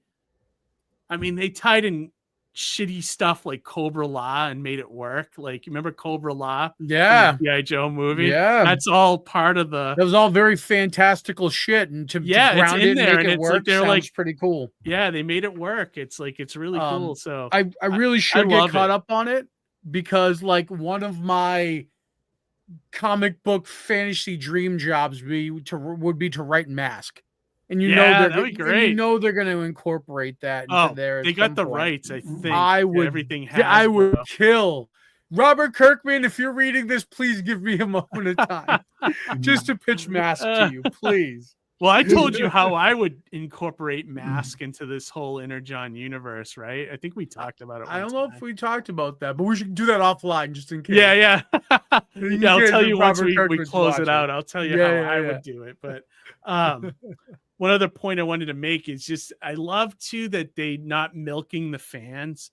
Like they did a couple of the miniseries, but now they're just like, okay, we're gonna just focus on the 3 books now. It's just gonna be the G.I. Joe, Transformers, and the Void Rivals book that Kirkman's doing. But that Void Rivals book, it's like Enemy Mine. That's what it reminds me of, the movie Enemy Mine. Yeah. But that has a lot of Transformers stuff and G.I. Joe stuff in it too. Yeah. So it's cool. I like what they're doing. I really do. It's a great shared universe. So highly recommend that to everybody. I like it. But all right, yeah. I mean, we've been going for a couple hours. I'm ready to wrap up if you guys are. Yeah, I mean, ready when you are. Yeah, absolutely. Harry, Johnny, anything you want to shout out this week? Anything you want to? Harry? I don't. I mean, 6 more weeks of winter, I guess. The rat saw a that shadow. Goddamn stupid he rat saw in a the ground. shadow? Rodent. You know, I was watching Groundhog Day, marathon on yesterday, of course. And do you guys know like the theory behind like that guy that what's his name? That guy that wants to sell insurance, Ned. What's the guy's name? What the hell was it? Ned. Oh yeah. Ned. Yeah. Anyway, people theorize that he's like the devil. Am I right? That guy. All right. Yeah. Right. They theorize that he's like the devil, and then like so Bill Murray, the Bill Murray character, Mr. Connor, whatever Connors, is like going through this day over and over again, and then when he finally signs that contract, that he sells his soul to the devil, and then his life becomes normal again. Isn't it? Like that's like one fan theory. Oh, interesting. Oh, yeah, I like that. And then there people were wondering like how long has he been caught in this same day cycle, whatever. Yeah. And they were saying like, some people were saying 2 weeks, some people were saying 80 days, and then like Ramis was saying, well, because the writer Harold Ramis wrote the things like, and he's like of Jewish descent, and before you can cross over to the next level after you die, you got to spend 10,000 years like in this like certain the next before you go to the next level after you die. So he could have been in this level. He could have been repeating the same day for 10,000 years, I think, because much like the comic that we reviewed tonight, because he didn't at one point in time he doesn't give a care about dying. He jumps off the building. I remember that. Yeah, walks in front of cars. He gets bored of like living the same day, so he's like immortal. He doesn't care. So it's kind of weird to think about that. His life this day could have been going on for like 10,000 years, and it's like revolving. It's like cycle. Yeah, but the devil theory though is pretty cool though. I like that. I like when I never thought of that. He sells his soul to the devil. I never look for deep meaning in Groundhog Day though. Well, I love when people. I love when people do that though, because that's somebody who watched that movie and that was their interpretation of it. Yeah, right. And that's kind of what a good story should do. Somebody should pick up a book and what I do like those theories though, like even throwing out like Memento. Memento is such a great movie for like theorizing, like, how long has he been going through this cycle of, hunting this guy, and like, yeah, it's just great. Like I love that movie. Yeah. There's an episode like that too, like Doctor Who, whatever, with Peter Capaldi. Like he is behind this, like he's in the haunted house kind of thing. I forget which season it's in, but he has to break a diamond wall to make it through this thing, and he keeps getting killed in this thing, and he keeps his life. He keeps being reborn. Like Halo. Almost, if you get killed in Halo, you get reborn, and he's punching each time he gets reborn. He's like punching this diamond thing to save. He's trying to save Clara, as a companion, and she's like on the other side of this wall. He needs to escape this cycle, whatever. And then finally when he finally breaks through, you see all these below this house he's in, this castle, whatever. There's millions of skulls, and they're all his from dying over and over and over again, and then they finally. Clara, when she finally gets out, it's like he's like, how long have you been stuck in that? How long did it take you to get to me? He's like, oh, not that long. He's like, no, seriously, how long? Because when she sees him, she recognizes that's like by the look in his face that it's been a long time since she's seen him. It's like seriously, how long? It's like it ended up being like 10 billion years. Holy shit! He was caught in the cycle. It's like 10 billion years. Like that's crazy. Yeah, I don't know if I saw that. That's crazy. But that sounds cool. Yeah, I forget the name of it. I'll let you know after. But it's pretty cool. Yeah, I love stuff like that. Yeah. But I love that when you can have a discussion about it after and things like that, like theorize like what do you think was going on, and this and stuff, So love that. How about you, Johnny? Anything you wanted to shout out this week? Nothing in particular to report, but I just want to encourage everybody to check out Kill Stand. It's such a cool book. Don't sleep on it. Check it out. Get the comedy special. Support Deece. The guy's a genuine, true creative artist. So big shout out. Yeah, I love that. Great, great show. Great guy. Show. Great guests. The 2 times we've had him on. Funny as hell. And yeah. I got to check out. I saw that you added his special to your server there, so I might check it out. Yeah. Well, that made it convenient for me to watch was by adding it to my Plex. Yeah, I might check that out just to see how it is. But yeah, I agree. And everybody, check out Mighty Mascots on Indiegogo as always. Check out PlasticCityComicCon.com. The guest list is starting to grow there. No major guests yet, but like I said, we have the really cool Dan Larson coming from Secret Galaxy YouTube channel, which is another great channel if you love old cartoons and old. That's going to be awesome. Highly recommend watching it. It's got great production value, and they do deep dives into all that stuff. It's worth really looking at. So, but all right, everybody, we're gonna. Hey, Johnny, are we live next week with Wayward Raven? Is it next Monday? I think so. Okay. Yeah. So we're for the first time this year, we're breaking our breaking the rule. We're going to be back next week and the week after, and then we should be back on schedule after that. So next week we're going to have the Wayward Raven guys and maybe a couple other creators on to talk about the new anthology, and you're part of that anthology too. Yep. They just launched We Suck at Comics Volume 2. So that's why I didn't want to share anything on this episode, so we can get into it in the next. Yeah, episode. Exactly. But just little tease for next week. Exactly. So, also, another little tease for next week. Amy made a new video. It's this one is not Harry for once. This is Johnny. Oh, awesome! Can't wait. I was about to say it's only a matter of time before I get the video treatment. And this one is the subject of Johnny's concert with Dave Grohl and his mother. Oh yeah, that's a good story. It's a good story. So that we'll premiere that video next week on their live stream. So check that out with us. But all right, everybody. As always, have a great week, and most importantly, read some comics. Good night, everybody. We'll see you next Monday. Have a good night.